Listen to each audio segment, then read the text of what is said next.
आज ये पवित्र बाहुड़ा यात्रार अवसर रे जो माने आध्यात्मिक रथ को स्वतंत्र भाव आगु को बढ़ई नवाकू चाहूँगी समस्त को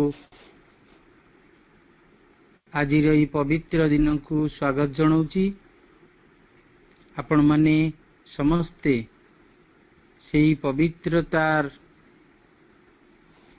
सत्य चेतना को अंतर रे धारण करी से दिव्य जननी माँ एवं परम प्रभु श्री अरविंदंकर पाद पद्म रे 2 मिनिट एकाग्र ही कार्यक्रम आरंभ करिबा।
मधुर तान मधुर शब्द स्वतंत्र भाव रही भितर से मधुर परिपूर्ण चेतना पाई एक मधुर गानर आवश्यकता रही जहाँ को कहा जाए नाद ब्रह्म शब्द ब्रह्म। से शब्द हो बा नाद हो जहाँ हृदय कंदर रे स्वतंत्र स्फुरण सृष्टि करे, हृदय को आवेलित करे, महिमान्वित करे, एक उच्चतर चेतना को उत्तोलित करिनिए। आसंतु शुणिबा से भली एक भक्ति भरा भजन जहाँ अंतरु निवेदन करिवे गोविंद भाई।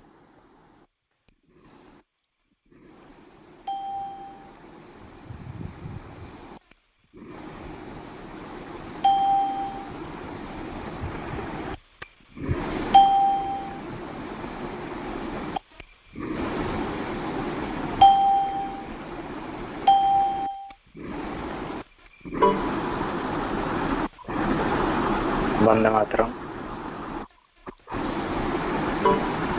दिव्य जननी मां को प्रणाम, शतकोटि प्रणाम।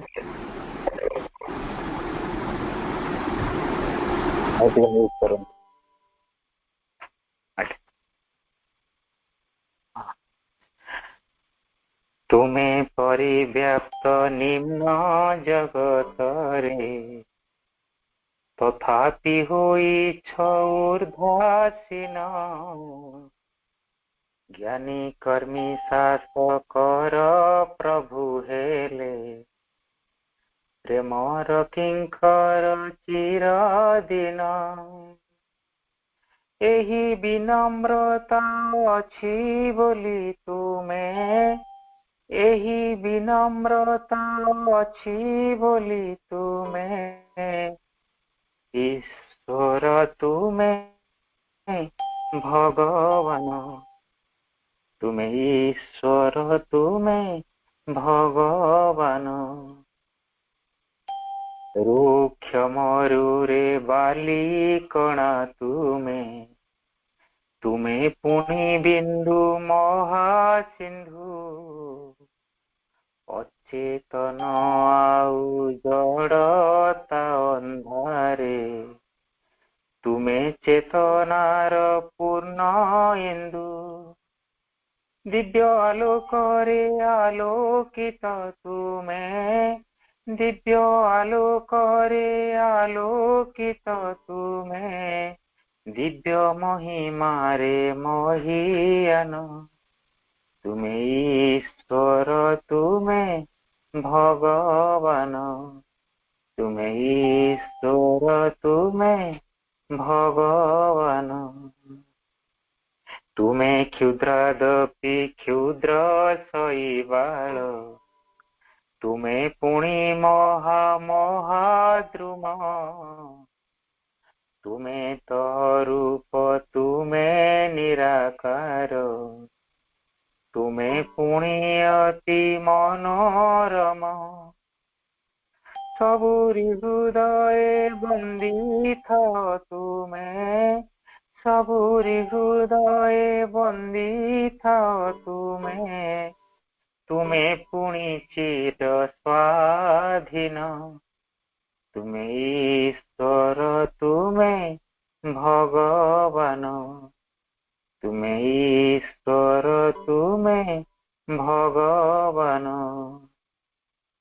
कर नाही घृणा हेबा पई तुमे अतिहीन कृमि कीटटिए तुमे रही थाओ गगने पवने रही थाओ पुणी माटी देहे सुधारस भराए सुंदर धरा सुधारस भराए सुंदर धरा तुमरी दयार महादान तुमे ईश्वर तुमे भगवान तुमे ईश्वर तुमे भगवान तुमे ईश्वर तुमे भगवान।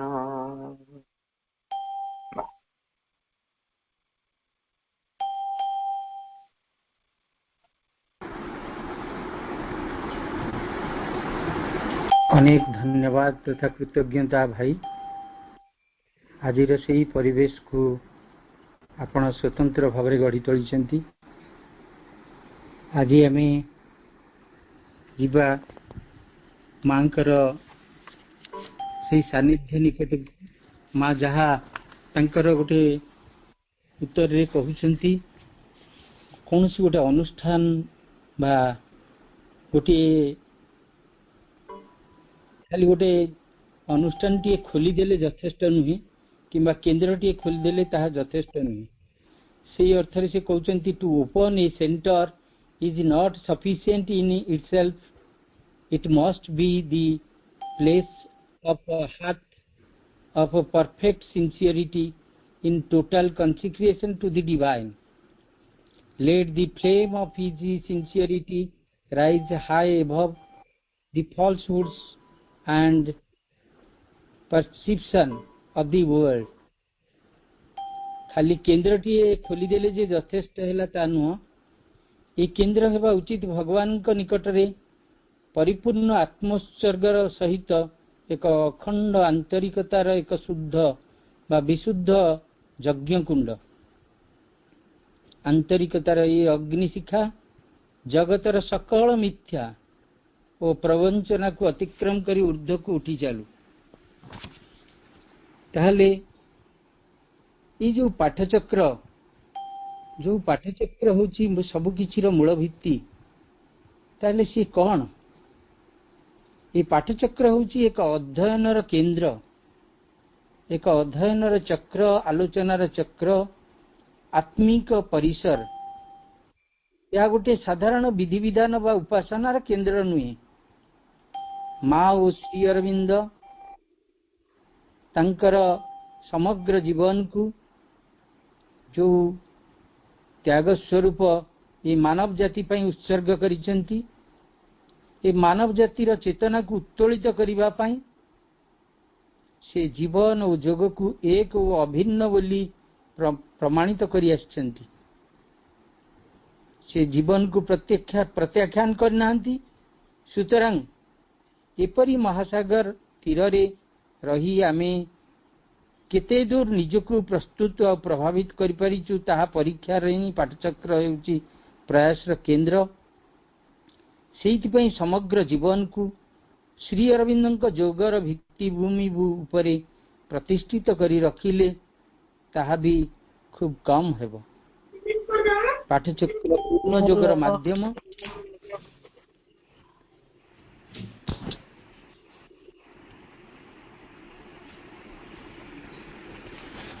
पाठचक्र पूर्ण जोगर माध्यम मनीष को आगु को नेबा को उद्दिष्ट। यह हमर पाठशाला प्रशिक्षणर केंद्र। पूर्ण जोग को जीवन रे प्रयोग करिबा पई पाठचक्र होउची यथार्थ प्रयोगशाला। एथि रहिची माँ और श्री अरविंदଙ୍କର विपुल ग्रंथर संभार। से सब अध्ययन करिबा पई, अनुशीलन करिबा पई आम भितर एक अनुराग प्रतिष्ठा हवा दरकार। व्यक्ति भितर कर्म, भक्ति और ज्ञान ये तीनिटीर मिश्रण हेले जड़े अग्रगति करि परिबो। तेणु सेइथिपई पाठचक्र आमर जीवन चक्र हवा दरकार। यह केवल विधि विधान एक सांकेतिक धारार परिणति नुहे। श्री अरविंद कौनसी धर्मर कथा कही नांती। धर्म केवल निर्दिष्ट नीति नियम मध्य सीमित होई रहितिला बेले आध्यात्मिकतार परिधि असीम और अनंत दिग को प्रयास करे। तेणु श्री अरविंद को जणे जेतेबेले हृदय रे ग्रहण करे, तांकु जेतेबेले स्मरण करे, तांकु जेतेबेले अनुध्यान करे, जेतेबेले तांकु अध्ययन करे, मनुष्य निश्चित आशायी ही एक स्वतंत्र चेतना स्तर को उत्थित हुए एवं आश्वस्त हुए जे यही पृथ्वी, यही सभ्यता, यही संस्कृति तार जो दीर्घ यात्रा पथरे परिचालित ही चली तार विलुप्त होब नहीं सत, किंतु एक नूतन चेतना रे उद्दित ही उठिबो। यदि ये पथरे कौन सी विपर्य देखा जाए ताहाले ता हेब सौभाग्यर, कारण सेईटा हब नूतन सकाळर गर्भ जंत्रणा। तेणु श्री अरविंद जोगर परिसर समग्र जीवन और जगत को नहीं उद्दिष्ट। तेणु ये जो त्याग, ये जो कार्य एक महामिलनर कार्य। तेणु ये पाठचक्र होची पूर्णांग जोगर यज्ञशाला। यही पाठचक्र भितर सृष्टि होती पूर्णांग शिक्षा केन्द्रर सृष्टि। आउ पूर्णांग शिक्षा केन्द्रर भित्तिभूमि होची पाठचक्र। पाठचक्र रे माँ और श्री अरविंद तांकर पूर्ण उपस्थिति को जड़े उपलब्धि करिवा पाई स्वतंत्र उपाय पाई पारे। पाठचक्र होची स्वाध्यायर केन्द्र, आलोचनार तथा ज्ञान प्राप्तिर केन्द्र। पाठचक्र होची वचन आउ विषय एक कथार अंतरिक्ष तले रहिथिबा सेई कहानीटी, अर्थात वचन विषय नुहे ये छवि हृदय से केवल पारे अनुभवी। ये जो कथाटी कह जाइछि प्रकृति रे जणे जितेबेले पाठचक्र को हृदय भल पाउथिबो अंतरु स्वीकृति देइथिबो एवं पाठचक्र सहित निजको सम्मिलित करिथिबो सी जानी परिबो जे पाठचक्र भूमिका कौन पाठचक्र केते दूर गुरुत्वपूर्ण सुतरां श्री अरविंद जोगर परिसर जो जीवन और जगत रूपांतर जो तंकर क्रिया अतिमानसर जो यज्ञ वेदी रे सी जो आरंभ करिसेंती जो क्रिया सेही क्रिया आरंभ हुए एई पाठचक्र संगति सहृदयता श्रद्धा सहयोगर अन्य एक अनुष्ठान होची पाठचक्र समूह भावरे सत्य को ठाब करिवा भगवान को अन्वेषण करिवा भगवान को अंतर रे स्वीकृति दबा एवं तांको उपलब्धि करिवा ता सेही कार्यक्रम हुए पाठचक्र माध्यम रे पाठचक्र होची एक यज्ञशाला जोठू अनेक चरु अन्न बाहरे सेही चरु अन्न विस्तारित हुए पृथ्वीर वातावरण रे एवं ताहा जोठी प्रवेश करे जी ताकू स्पर्श करे जी ताकू ग्रहण करे से उद्दीपनार आलोक रे एक उद्भासित महिमा रे उद्वेलित जीवन धारा रे आगु को निजु को परिचालित करे ताले ई श्री अरविंद पाठचक्रटी कौन ये पाठचक्र सब आमे काहे करिवु पाठचक्र किपरि करा जिवो मन भितरे आसे अनेक प्रश्न आसंतु सुनिबा भवेश भाई ठारू तार उत्तर भवेश भाई आमको स्वतंत्र भाव में आकु प्रकाश करिवे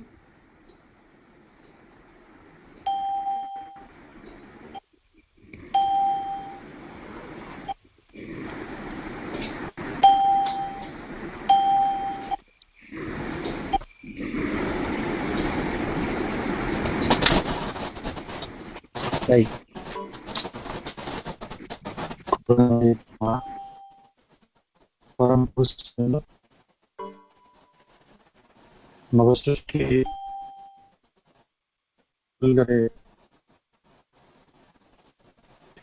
महार्घ्य कार्यक्रम संचालक समानास्पद प्रश्न ग्रहण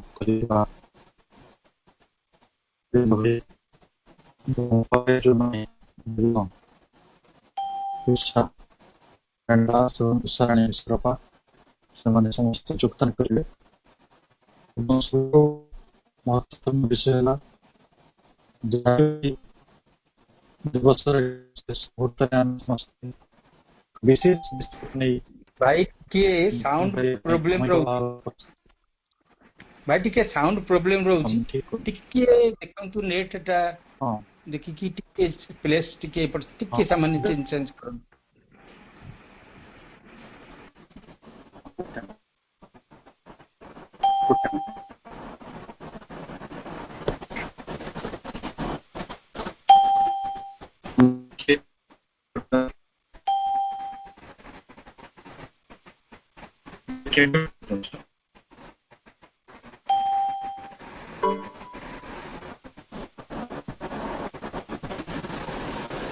शुभुची की हाँ भाई क्लियर है माँ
प्रशांत भाई भाई फोन क्लियर अच्छी आप आरंभ करूँ। ठीक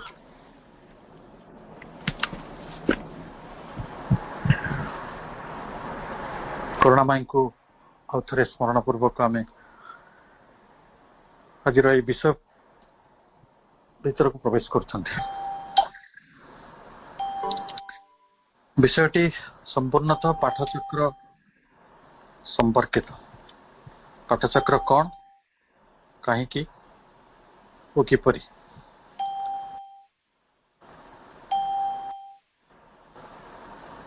ये पाठचक्र कौन से विषय आम समस्तंकर यथामान्य धारणा आमर व्यक्तिगत अनुभूति गुड़िक तैयारी कारण आम दीर्घ दिन धरी पाठचक्र सम्मिलित हो आसुचु। बाबाजी महाराज कहते श्री अरविंद पाठचक्र हेउछि अतिमानस शक्तिर सक्रिय प्रकाश्य रूप।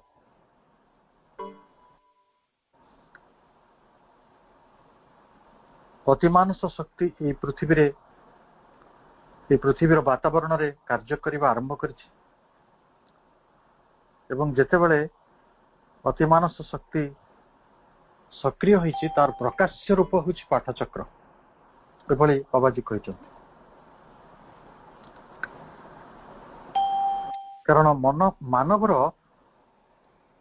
क्रम विकास पथरे वर्तमान होइछि एक संधिक्षण जहाँ आम नीति प्रतिदिन आम जीवन भितर एवं जगतर स्थिति भितर अनुमान करुछु देखि भी पारुछु। कारण यही हूँ समय जो देव मुहूर्त जो मुहूर्त रे भगवान जो विभूति ता पृथ्वी पृष्ठ रे एक आध्यात्मिक वातावरण निर्माण रे संपूर्ण व्रती रही एवं तार प्रभाव ये जगतर किछि मनीष पाठचक्र ना रे गोटे आध्यात्मिक केन्द्र खोली ताको परिचालना करुछंती तार नेतृत्व नौछंती एवं जदि गोटे धाड़ी रे कह पाठचक्र कौन ये जो देव मुहूर्त ये पृथ्वी रे वर्तमान प्रचलित अच्छी चालू रही से मुहूर्त रे आमे समस्ते बंचिबा आउ आमे समस्ते वृद्धि प्राप्त हवा संप्रसारित हवा रो गोटे माध्यम होछि ए पाठचक्र बंचिबा और बढ़िबा।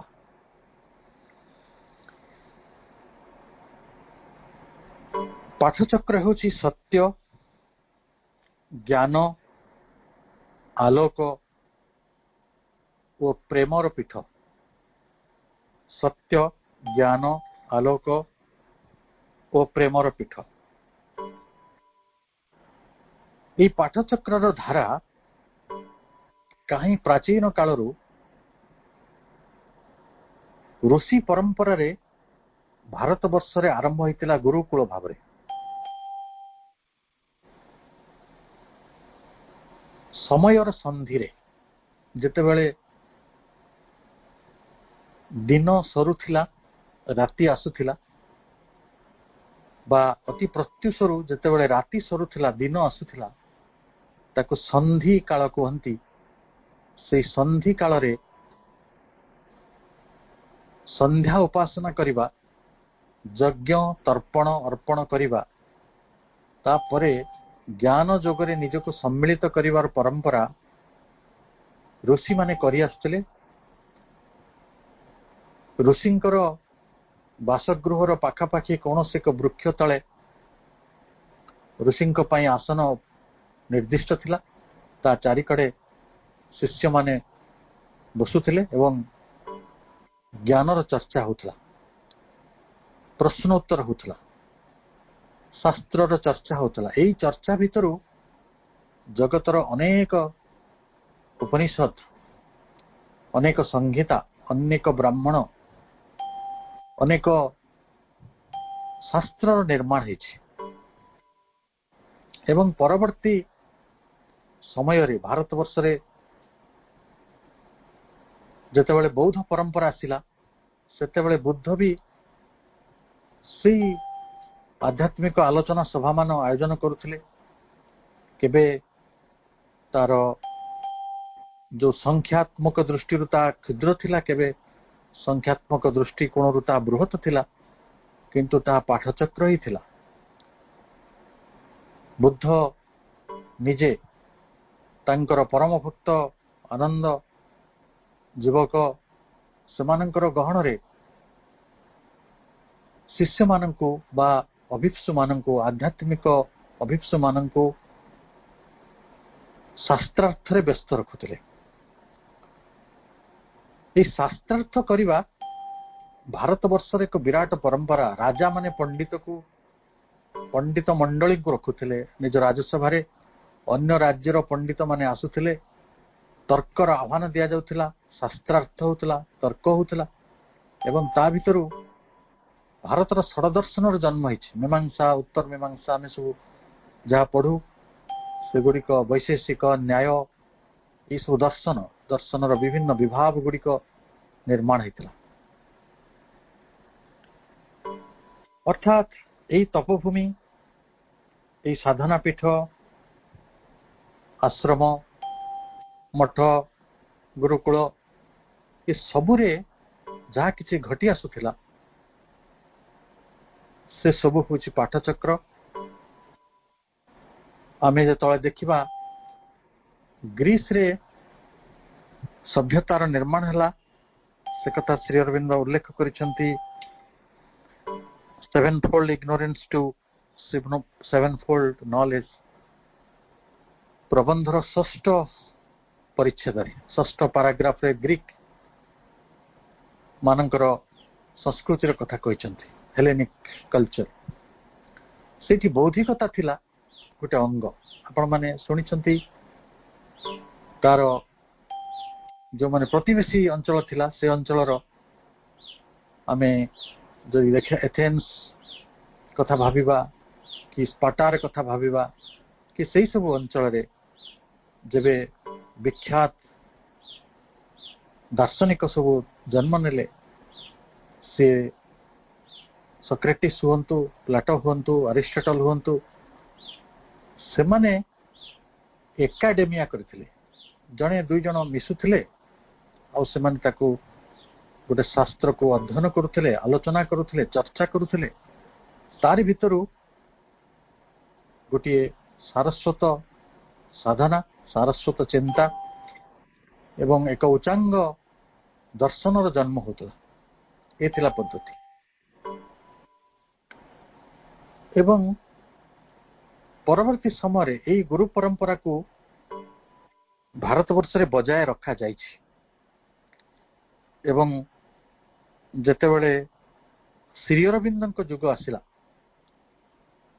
ସେତେବେଳେ ଅତିମାନସର କ୍ରିୟା ପୃଥିବୀରେ ଆରମ୍ଭ ହେଲା ଏବଂ ତାର ପ୍ରଭାବରୁ ପାଠଚକ୍ର ଗୁଡ଼ିକ ଜ୍ଞାନ, ଜ୍ୟୋତି ଓ ଶକ୍ତିର ପୀଠ ଭାବରେ କାର୍ଯ୍ୟ କଲେ। ଏହି ପାଠଚକ୍ର ହେଉଛି ଆମ ସମସ୍ତଙ୍କ ପାଇଁ ଏକ ଅନନ୍ତ ପ୍ରେରଣାର ଭୂମି। ଏହି ପାଠଚକ୍ର ହେଉଛି ଆମ ପାଇଁ ଏକ ପରିବାରବଦ୍ଧତା। ଏଥିରେ ଗୋଟେ ପାରିବାରିକତା ରହିଛି। ଆମେ ସବୁ ମାଙ୍କର ସନ୍ତାନ ଭାବରେ ଗୋଟିଏ ଆଦର୍ଶ, ଗୋଟିଏ ଉଦ୍ଦେଶ୍ୟ, ତାରି ସୂତ୍ରରେ ପାରସ୍ପରିକ ଭାବରେ ବନ୍ଧା। ଇଏ କେବଳ ପ୍ରେରଣାର ଭୂମି ନୁହେଁ, ଇଏ ଆମ ପାଇଁ ପ୍ରେମ, ଏକତା ଓ ଭ୍ରାତୃତ୍ୱ ଭାବର ଏକ ଅନନ୍ୟ ପୀଠ। यार उद्देश्य होची जीवन को उद्धायित करिबा, चेतना को प्रशस्ततर करिबा, चेतना को गभीरतर करिबा, चेतना को सूक्ष्मतर करिबा, आमको एक मननशील मनीषी भली एक रूपांतरित पथरे नहीं जाई ताको निर्माण करिबा एवं सर्वोपरि सत्य सहित आमको संयोगित करिबा। तेणु पाठचक्र आम पई एक व्यापक दिग। ये आम भीतर कबाट झरका खोली दिए, आम भीतर अंधार को आलोकरे परिणत करिया पई, आलोकरे रूपांतरित करिया पई आमे जो साहस पाऊ, आमे जो आस्पृहाटी को साउंटी आणु, आमे जो प्रेरणा को पाळु, ये सब किछि ए पाठचक्र भितरे संगठित होई पारे। ए पाठचक्र होछि आम पई बल, आम पई आमर इष्ट, आमर इष्ट भूमि एवं आमे जो जीवन बंचुचु आम पई जीवन अनेक समय व्यक्तिगत, अनेक समय पारिवारिक, सामाजिक, राजनैतिक, अर्थनैतिक, धार्मिक, नैतिक, आध्यात्मिक केते क्षेत्र देई आम जीवन गति करुछि। सबुटी क्षेत्र रे आमको सत्य प्रयोजन। सत्य होछि आम पई अवलंबन। सत्य होछि आमर जो भली अंध पई गुटे बाड़ीटीए दरकार, से भली ये भली गुटे विराट जगत रे आम पई ता होछि गुटे अवलंबन, आश्रयटीए एवं से अंतर्निहित गूढ़ तत्व को जीवन प्रति क्षेत्र रे आम पाखक आसी जे उद्भासित कर दियंती, आमर चलापथ को जे आलोकित करती, से मांकर शक्ति, मांकर आलोक, मांकर ज्ञान, से सब किछि आमे ए पाठचक्र भितर पाइछु। ज्ञान भितरे विज्ञान को सम्मिलित करी प्रज्ञा सूत्र रे एकताबद्ध हवा, प्रज्ञार यात्रा करिबा, ये होछि पाठचक्र रो उपलब्धि आम पई।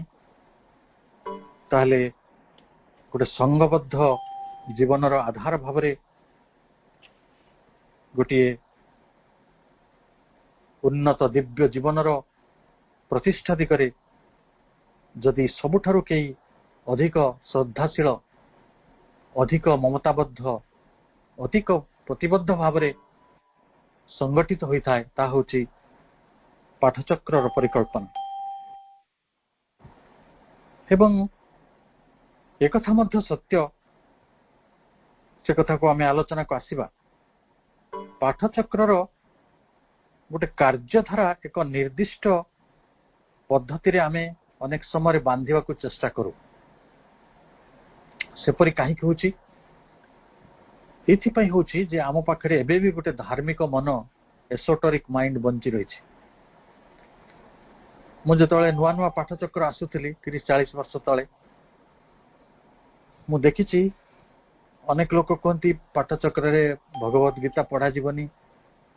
तमे केमी जानलो ना सेरा बाबाजी मना करछन्ती। मु जानिने बाबाजी कुठी मना करछन्ती, किंतु लोके ताकू भूल अर्थ रे नै जानती। किए कहती जे दुर्गा स्तोत्र परे माँ बही पढ़ा जीवो, किए कहती माँ बही परे ध्यान प्रार्थना पढ़ा जीवो, एटा न पढ़ा गले निहाती चलिबो नै। एई सब ऑर्थोडॉक्सिकल जो कॉम्प्लेक्स भितरु गोटे रूढ़ीवादी गोटे मनर जटिलता भितरु प्रकृत रे मुक्त कर देया पई मैं पाठचक्र भितरे योगदान करूछु। देखंतु समय को 2018 मसिया पूर्वे आमे एई भली ऑनलाइन रे पाठचक्र करू नथिले। आज गोटे परिस्थिति बदलिछि, परिस्थिति अनुसार आमे भी बदलिछे।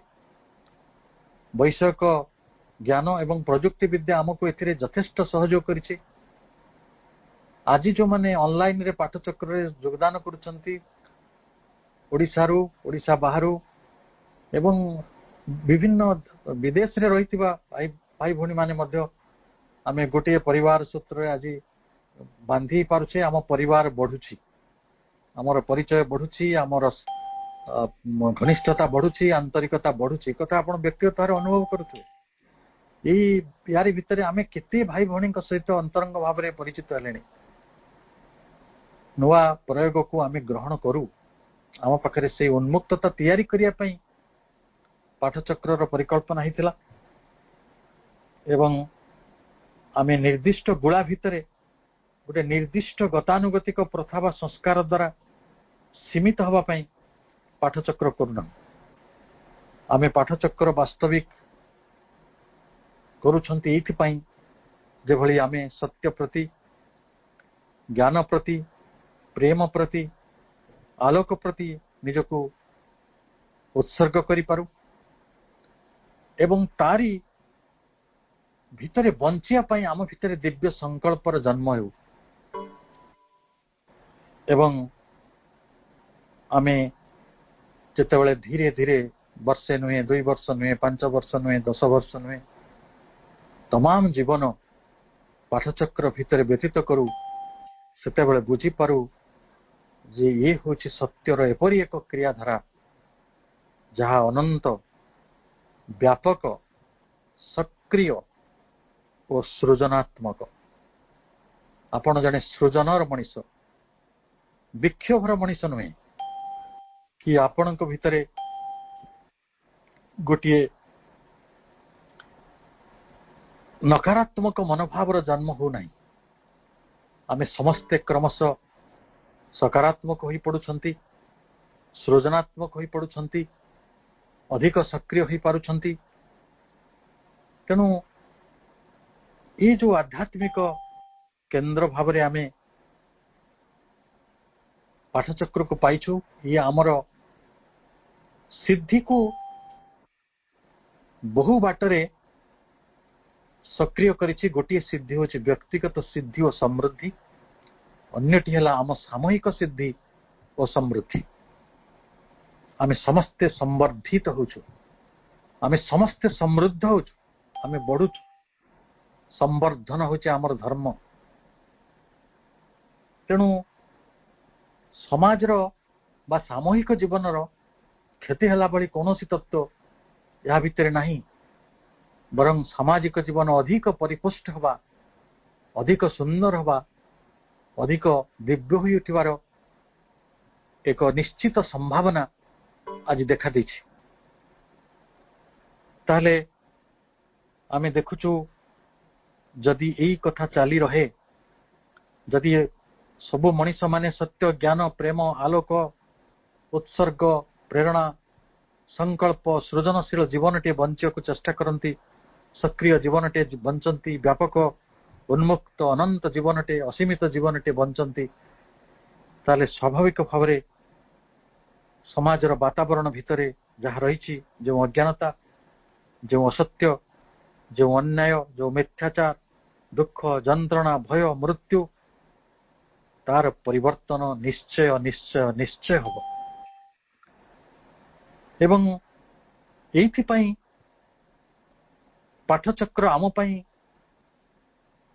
बंचिबार संबल अवलंबन एइथिपाई जे एई पाठचक्र गुड़िकरे स्वयं करुणामयी मांकर एवं जे प्रज्ञार शिखर थिले जे प्रज्ञार अनंत शिखर थिले प्रभु श्री अरविंदंकर जीवंत उपस्थिति ता थाए एटा आदो एक धारणात्मक कथा नुहे भावनात्मक कथा नुहे ता जदि न ही थांता ताले रूपांतरकारिणी अतिमानस शक्ति सेठी कार्य करुन थांता जेतेबेले आमे सम्मिलित होंती जेतेबेले आमे संयोगित होंती जेतेबेले सेई पथरे चालिबा पई आमे निजर आत्मार सम्मति दियंती सेतेबेले मां ताको अनुमोदन करंती गोटे कथा मने पड़ुछि जेतेबेले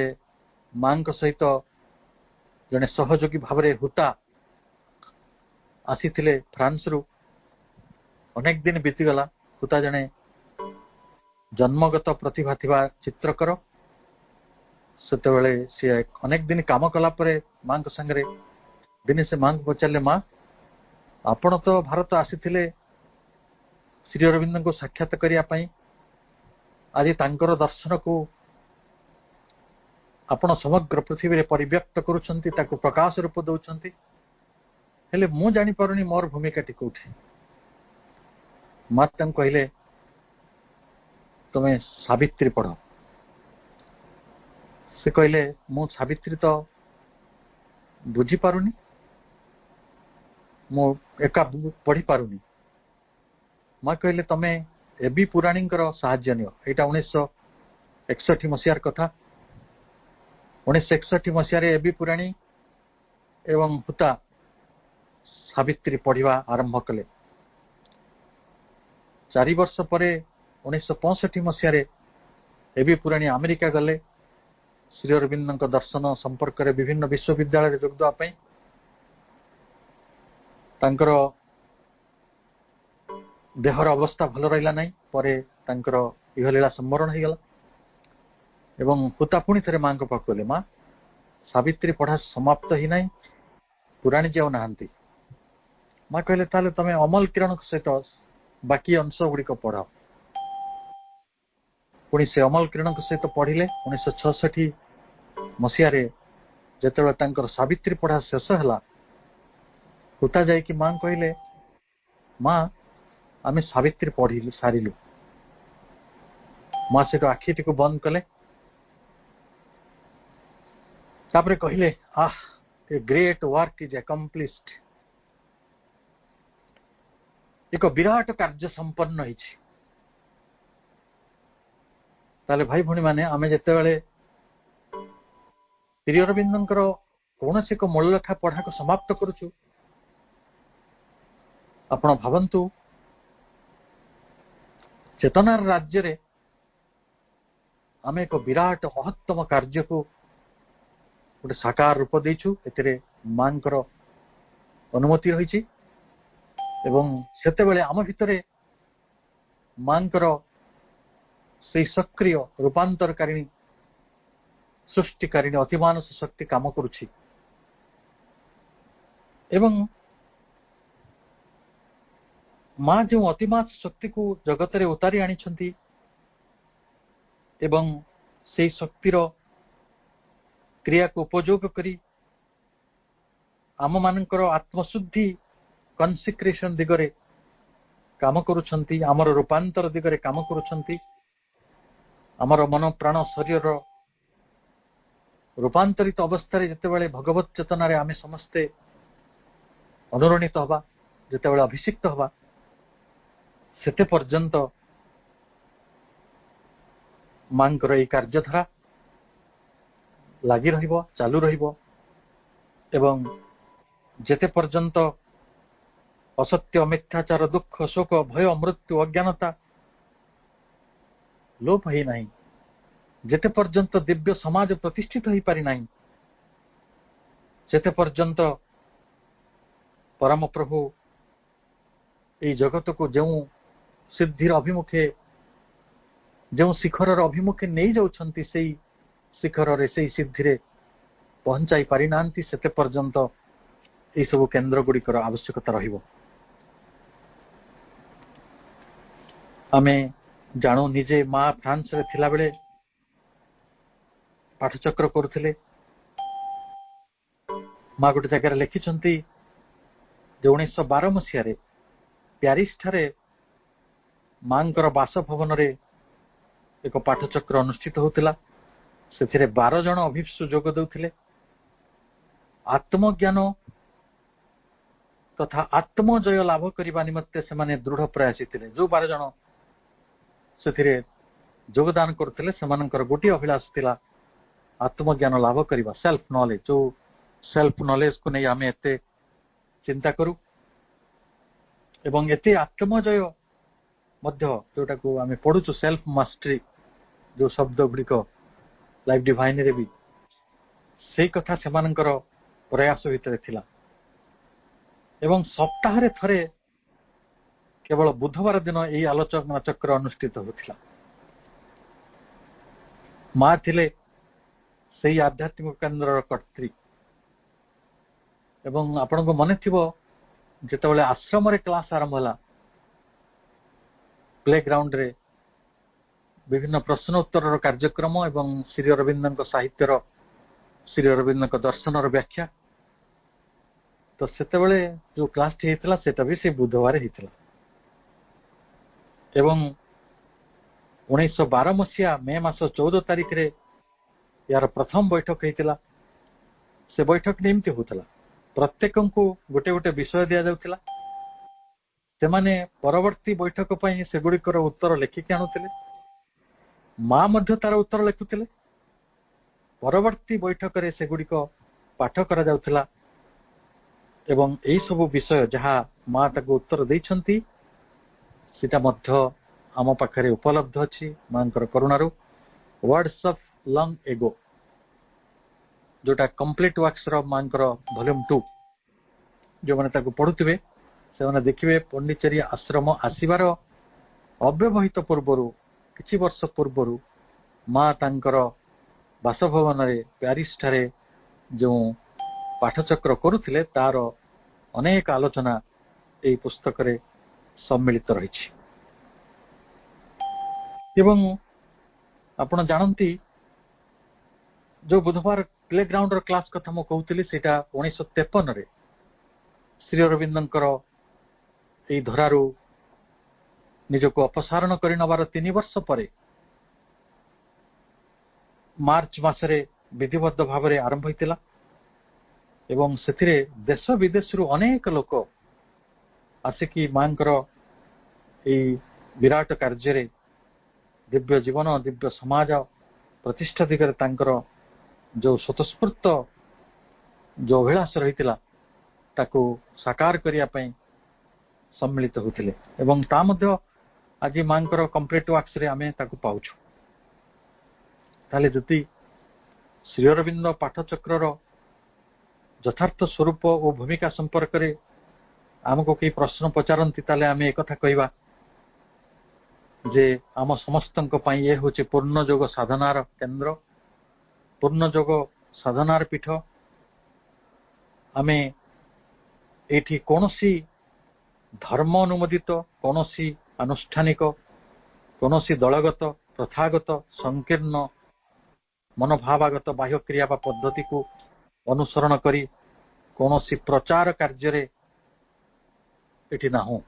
ଏଇଟା ପ୍ରଚାର ନୁହେଁ, ଏହା ହେଉଛି ଏକ ପ୍ରକାଶ। ଇଏ ହେଉଛି ନିଜେ ସ୍ୱୟଂ ଆଲୋକ ପ୍ରଦାନକାରୀ ଏକ ଦୀପ୍ତି, ଏକ ପ୍ରଭାସ୍ୱର ମଣ୍ଡଳ, ଯାହାର ପ୍ରଭାରେ ଆମ ଜୀବନ ଆଲୋକିତ ହେବ, ଆମ ଚାରିକଡ଼ର ଜୀବନ ଆଲୋକିତ ହେବ ଏବଂ ସମଗ୍ର ସମାଜର ଜୀବନ ଆଲୋକିତ ହେବ, ସମଗ୍ର ମାନବିକତାର ଜୀବନ ଆଲୋକିତ ହେବ। ସେଇଭଳି ଗୋଟେ ଚମତ୍କାରିତା, ସେଇଭଳି ଏକ ଐଶ୍ୱର୍ଯ୍ୟକୁ ନେଇ ଆମେ କାମ କରୁଛୁ। କାରଣ ଆମେ ସମସ୍ତେ ଜାଣୁ ଏହା ପଛରେ ପରମା ଜନନୀ ଅଦିତିଙ୍କର ପରମ କୃପା ରହିଛି ଏବଂ ସେହି କୃପା ହେଉଛି ଅସୀମ ଶକ୍ତି ସମ୍ପନ୍ନ। ପୃଥିବୀରେ ଏପରି କୌଣସି ବାଧାବନ୍ଧନ ନାହିଁ,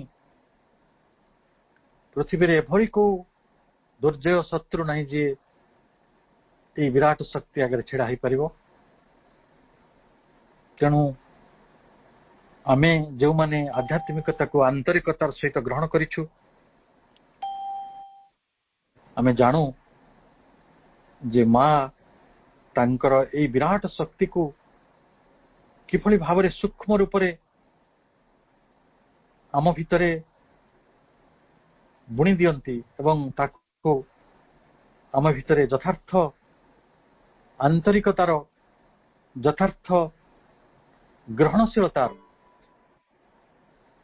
କିଭଳି ଏକ ସୂକ୍ଷ୍ମତା ଆମ ଭିତରେ ନିର୍ମାଣ ହୁଏ।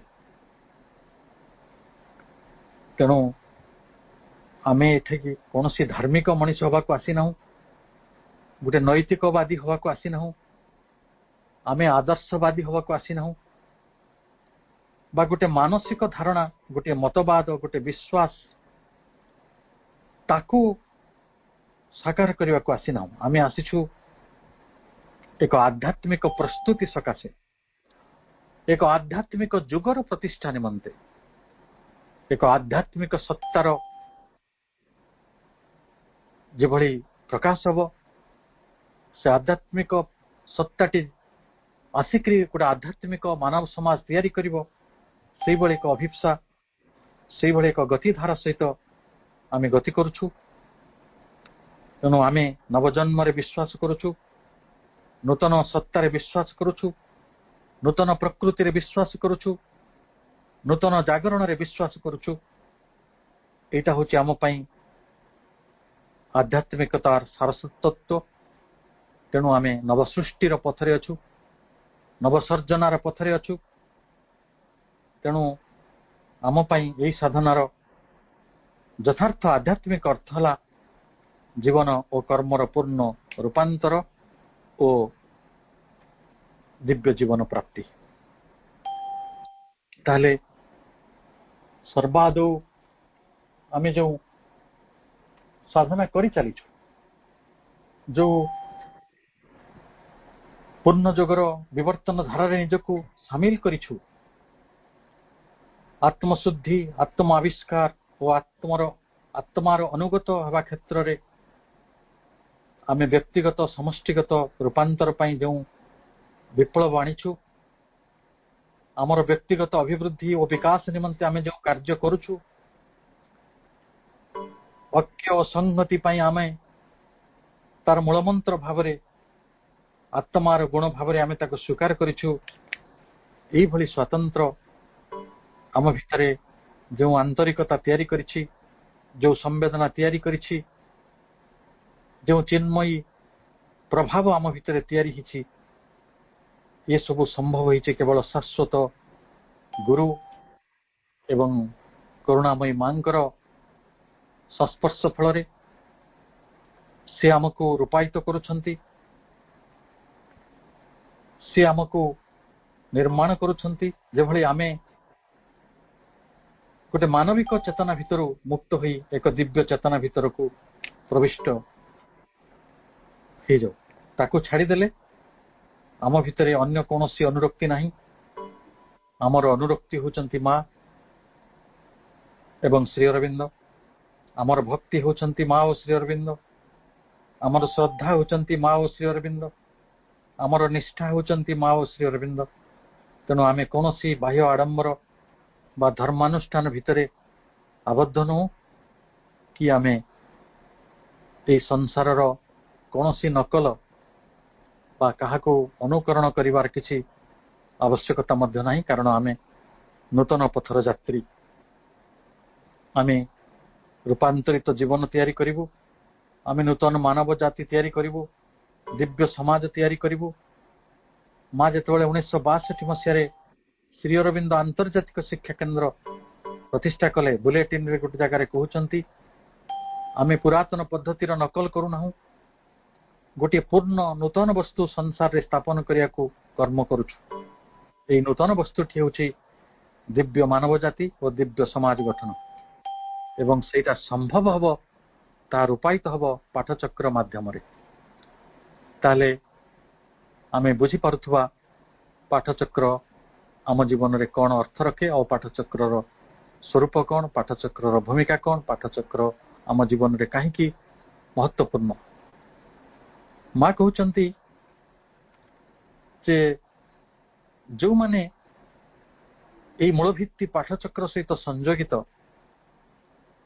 सेमानकु केतोटी महत्वपूर्ण कार्य मन रखिया को पड़िबो चारोटी कार्यर कथा से कहउचंती प्रथम कार्य हला प्रत्येक को व्यक्तिगत भावे निज भितरे निज मध्यरे भागवत सानिध्य संपर्क रे सचेतन हवा को पड़िबो और ता सहित एकत्व प्राप्त करने को पड़िबो प्रथम कार्य भाव में जो माने पाठचक्र जोग दौरान पाठचक्र आयोजन करने को चाहती पाठचक्र सम्मिलित होगा चाहती आज पाठचक्र भितरे संलग्न अच्छा संपृक्त अच्छा से प्रथम कार्य है व्यक्तिगत भाव में निज मध्य भागवत सानिध्य संबंध रे ସଚେତନ ହେବା ଏବଂ ତା ସହିତ ଏକତ୍ୱ ପ୍ରାପ୍ତ କରିବା, ଆଇଡେଣ୍ଟିଫାଏଡ ହେବା ଭାଗବତ ସାନ୍ନିଧ୍ୟ ସହିତ।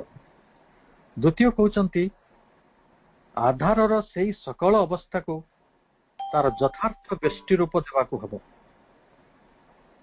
ଯାହା ଏପର୍ଯ୍ୟନ୍ତ ତା ମଧ୍ୟରେ ସଚେତନ ହୋଇନାହିଁ। କିଏ ଆମ ଭିତରେ ସଚେତନ ହେଇନି?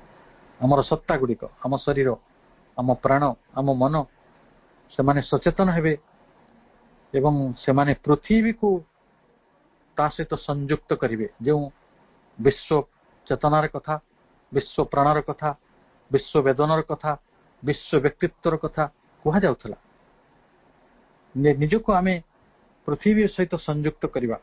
ଏକାଧିକ ବିଶ୍ୱଗତ ଶକ୍ତିର ଉତ୍ସ ସଙ୍ଗେ ତା ଏପର୍ଯ୍ୟନ୍ତ ପୃଥିବୀରେ ପ୍ରକାଶିତ ହୋଇନାହିଁ। ସେ ହେଉଛି ଆମର କାମ। ଆମେ କୌଣସି ବ୍ୟକ୍ତିଗତ ସିଦ୍ଧି, ବ୍ୟକ୍ତିଗତ ଅଭିଳାଷ ନେଇକି ଗୋଟେ ଧାର୍ମିକ ସଂଗଠନକୁ ଗଲା ଭଳି ପାଠଚକ୍ରକୁ ଯିବା ନାହିଁ। ଆମେ ଯିବା ଏକ ବୃହତ୍ତର, ଏକ ପ୍ରସାରିତ ଚେତନାକୁ ଧାରଣ କରିକି, ଯାହା ଫଳରେ ଆମେ ପୃଥିବୀ ସହିତ ସଂଯୁକ୍ତ ହେଇପାରିବା। ଆମେ ସେତେବେଳେ କହିପାରିବା ଯେ ପୃଥିବୀର ସମସ୍ୟା ହେଉଛି ମୋର ସମସ୍ୟା ଏବଂ ପୃଥିବୀର ଦୁଃଖ ହେଉଛି ମୋର ଦୁଃଖ, ପୃଥିବୀର ଜାଗତିକ ଘଟଣା ଗୁଡ଼ିକ ବା ପରିସ୍ଥିତିଟି ହେଉଛି ମୋର ପରିସ୍ଥିତି। ଏବଂ ତୃତୀୟ କଥାଟି ମା କହୁଛନ୍ତି ପୁନର୍ବାର ଏହି ପୃଥିବୀରେ ଏକ ନୂତନ ରୂପରେ ଆଧୁନିକ ଯୁଗର ଅନୁକୂଳ ସେହି ଶାଶ୍ୱତ ବାଣୀ ପ୍ରଚାର କରିବାକୁ ହେବ। ଏହା ହିଁ ହେବ ସକଳ ମାନବିକ ଜ୍ଞାନର ସମନ୍ୱୟ। ଏହି ପୃଥିବୀରେ ଜ୍ଞାନର ଅଭାବ ନାହିଁ, ବିଜ୍ଞାନର ଅଭାବ ନାହିଁ, ପ୍ରଜ୍ଞାର ବି ଅଭାବ ନାହିଁ। କିନ୍ତୁ ଯାହା ଅସୁବିଧା ରହିଛି ତାହା ହେଉଛି ସେମାନଙ୍କ ଭିତରେ ଗୋଟେ ଏକଡେନ୍ସ, ସେମାନଙ୍କ ଭିତରେ ଗୋଟେ ସୌସମ୍ୟ, ସେମାନଙ୍କ ଭିତରେ ଗୋଟେ ହାରମୋନି। ଆଜି ଆବଶ୍ୟକତା ହେଉଛି ସେ ସବୁ ଗୁଡ଼ିକର ସିନ୍ଥେସିସ୍ ହେଉ। ତେଣୁ ସେ ସିନ୍ଥେସିସ୍ ଅଫ୍ ଯୋଗ ଲେଖିଥିଲେ, ଥେସିସ୍ର କଥା କହିଥିଲେ, ଏଣ୍ଟିଥେସିସ୍ର କଥା କହିଥିଲେ ଏବଂ ସିନ୍ଥେସିସ୍ର କଥା ବି କହିଥିଲେ।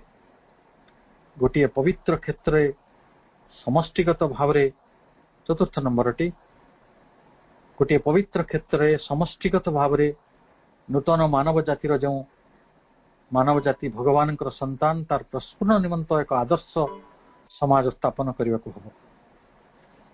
ତାହେଲେ ମା ଅନେକ ଅନେକ କଥା ଏ ବିଷୟରେ କହିଛନ୍ତି। ମା କହୁଛନ୍ତି ଯେ ଆମେ ପରସ୍ପର ଉପରେ ଅନେକ ବାଟରେ ସମ୍ପୃକ୍ତ, ସମ୍ବନ୍ଧିତ। ଆମେ ପରସ୍ପରର ସହଯୋଗ ଦ୍ୱାରା ପରସ୍ପରକୁ ଆମେ ସମୃଦ୍ଧି ଦିଗରେ, ସମ୍ବର୍ଦ୍ଧନ ଦିଗରେ, ପ୍ରଗତି ପଥରେ, ଅଗ୍ରଗତିର ପଥରେ ଆମେ ନେଉଛୁ। ଏବଂ ଆମେ ଉଭୟ ଯେତେବେଳେ ସାମୂହିକ ଯୋଗ କରୁ ସେତେବେଳେ ଆମ ସମସ୍ତଙ୍କ ଭିତରେ ଦୁଇଟି ଜିନିଷ ନିଶ୍ଚୟ ଘଟେ। ଗୋଟେ ହେଉଛି ବ୍ୟକ୍ତିଗତ ରୂପାନ୍ତର।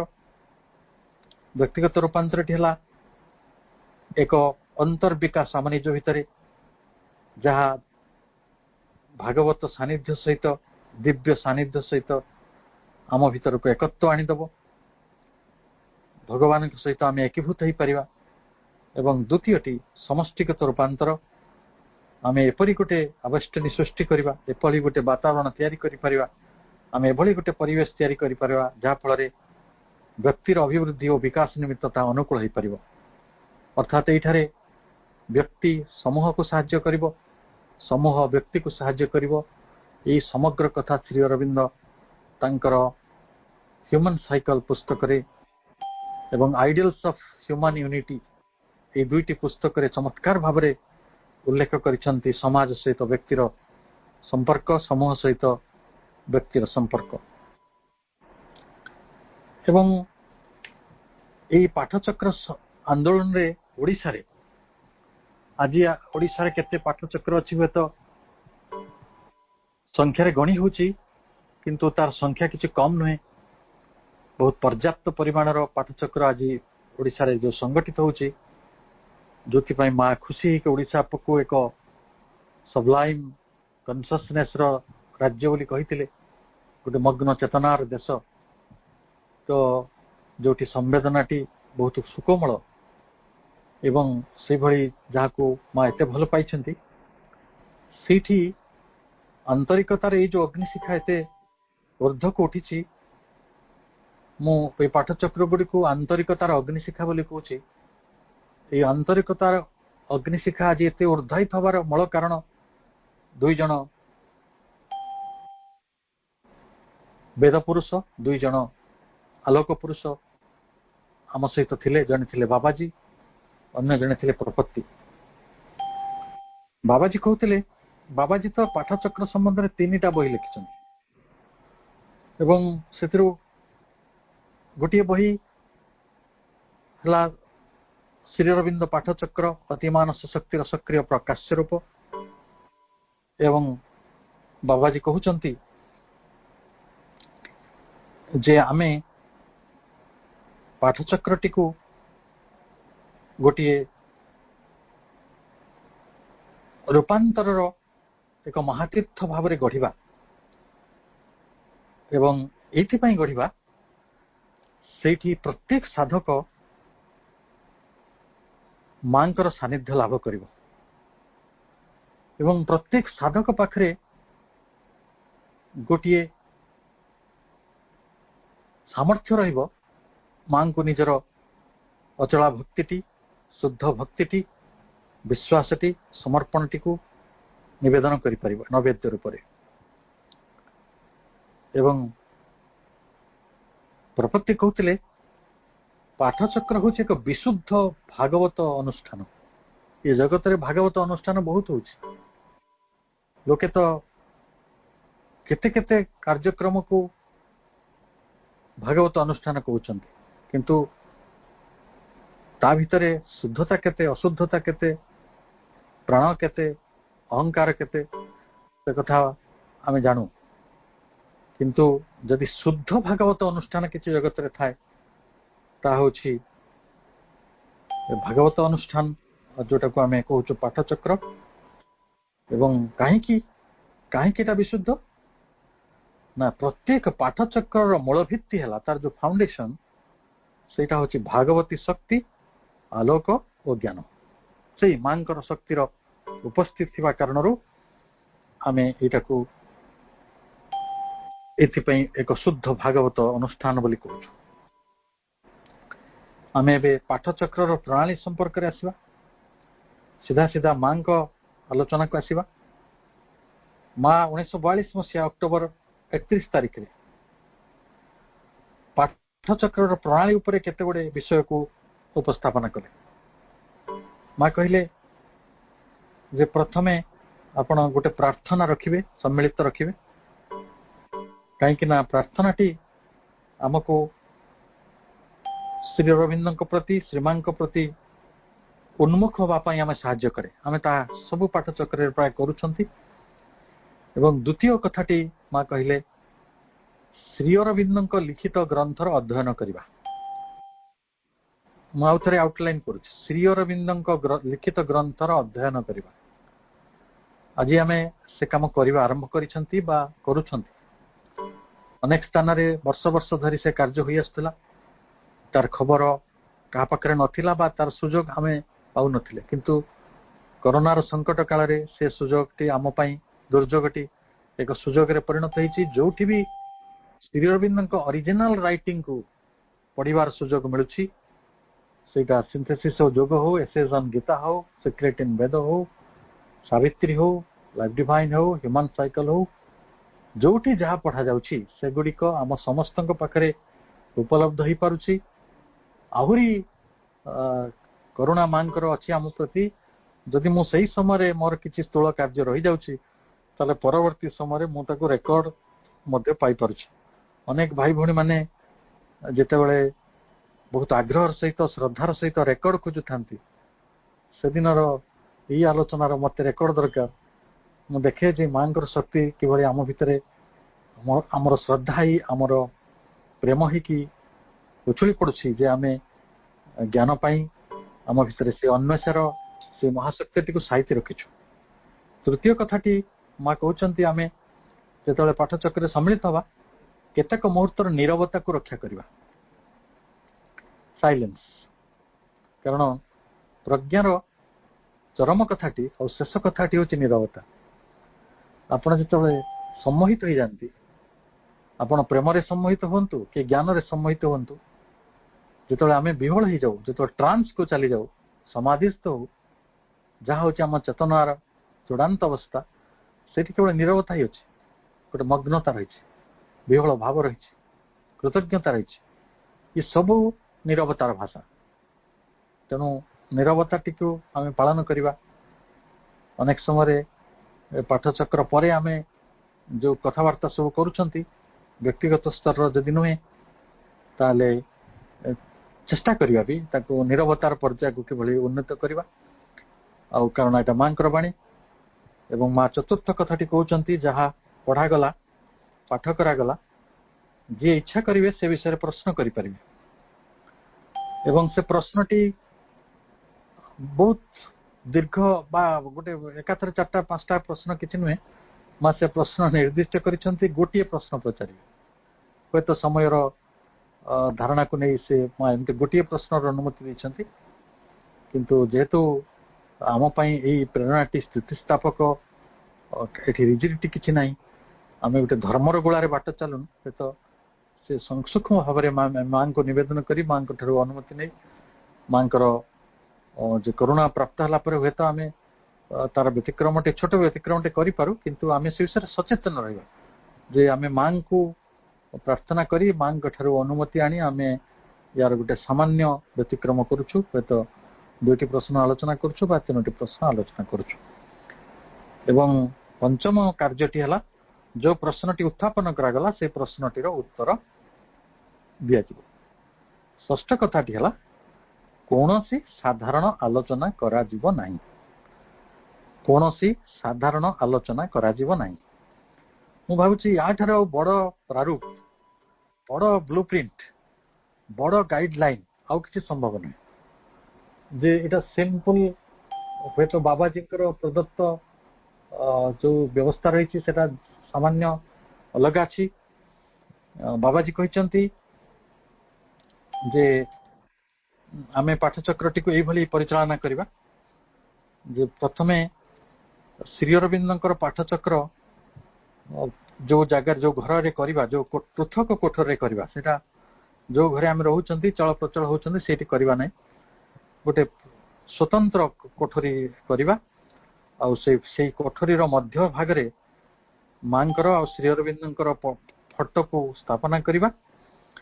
ଆଉ ସେଇ ଫଟୋ ପାଖରେ ସବୁଦିନ ଯେଭଳି ଆମେ ପୁଷ୍ପ ସଜଉଥିବା ଆଉ ଧୂପ ଦୀପର ଅର୍ଚ୍ଚନା କରୁଥିବା, ଆଉ ଘରଟିର ପରିଷ୍କାର ପରିଚ୍ଛନ୍ନତା ପ୍ରତି ଆଉ ତାର ଶୁଦ୍ଧ ବାତାବରଣ ପ୍ରତି ଆମେ ବହୁତ ଧ୍ୟାନ ଦେବା, ବାବାଜୀଙ୍କର ଯୋଉ ପ୍ରଣାଳୀ।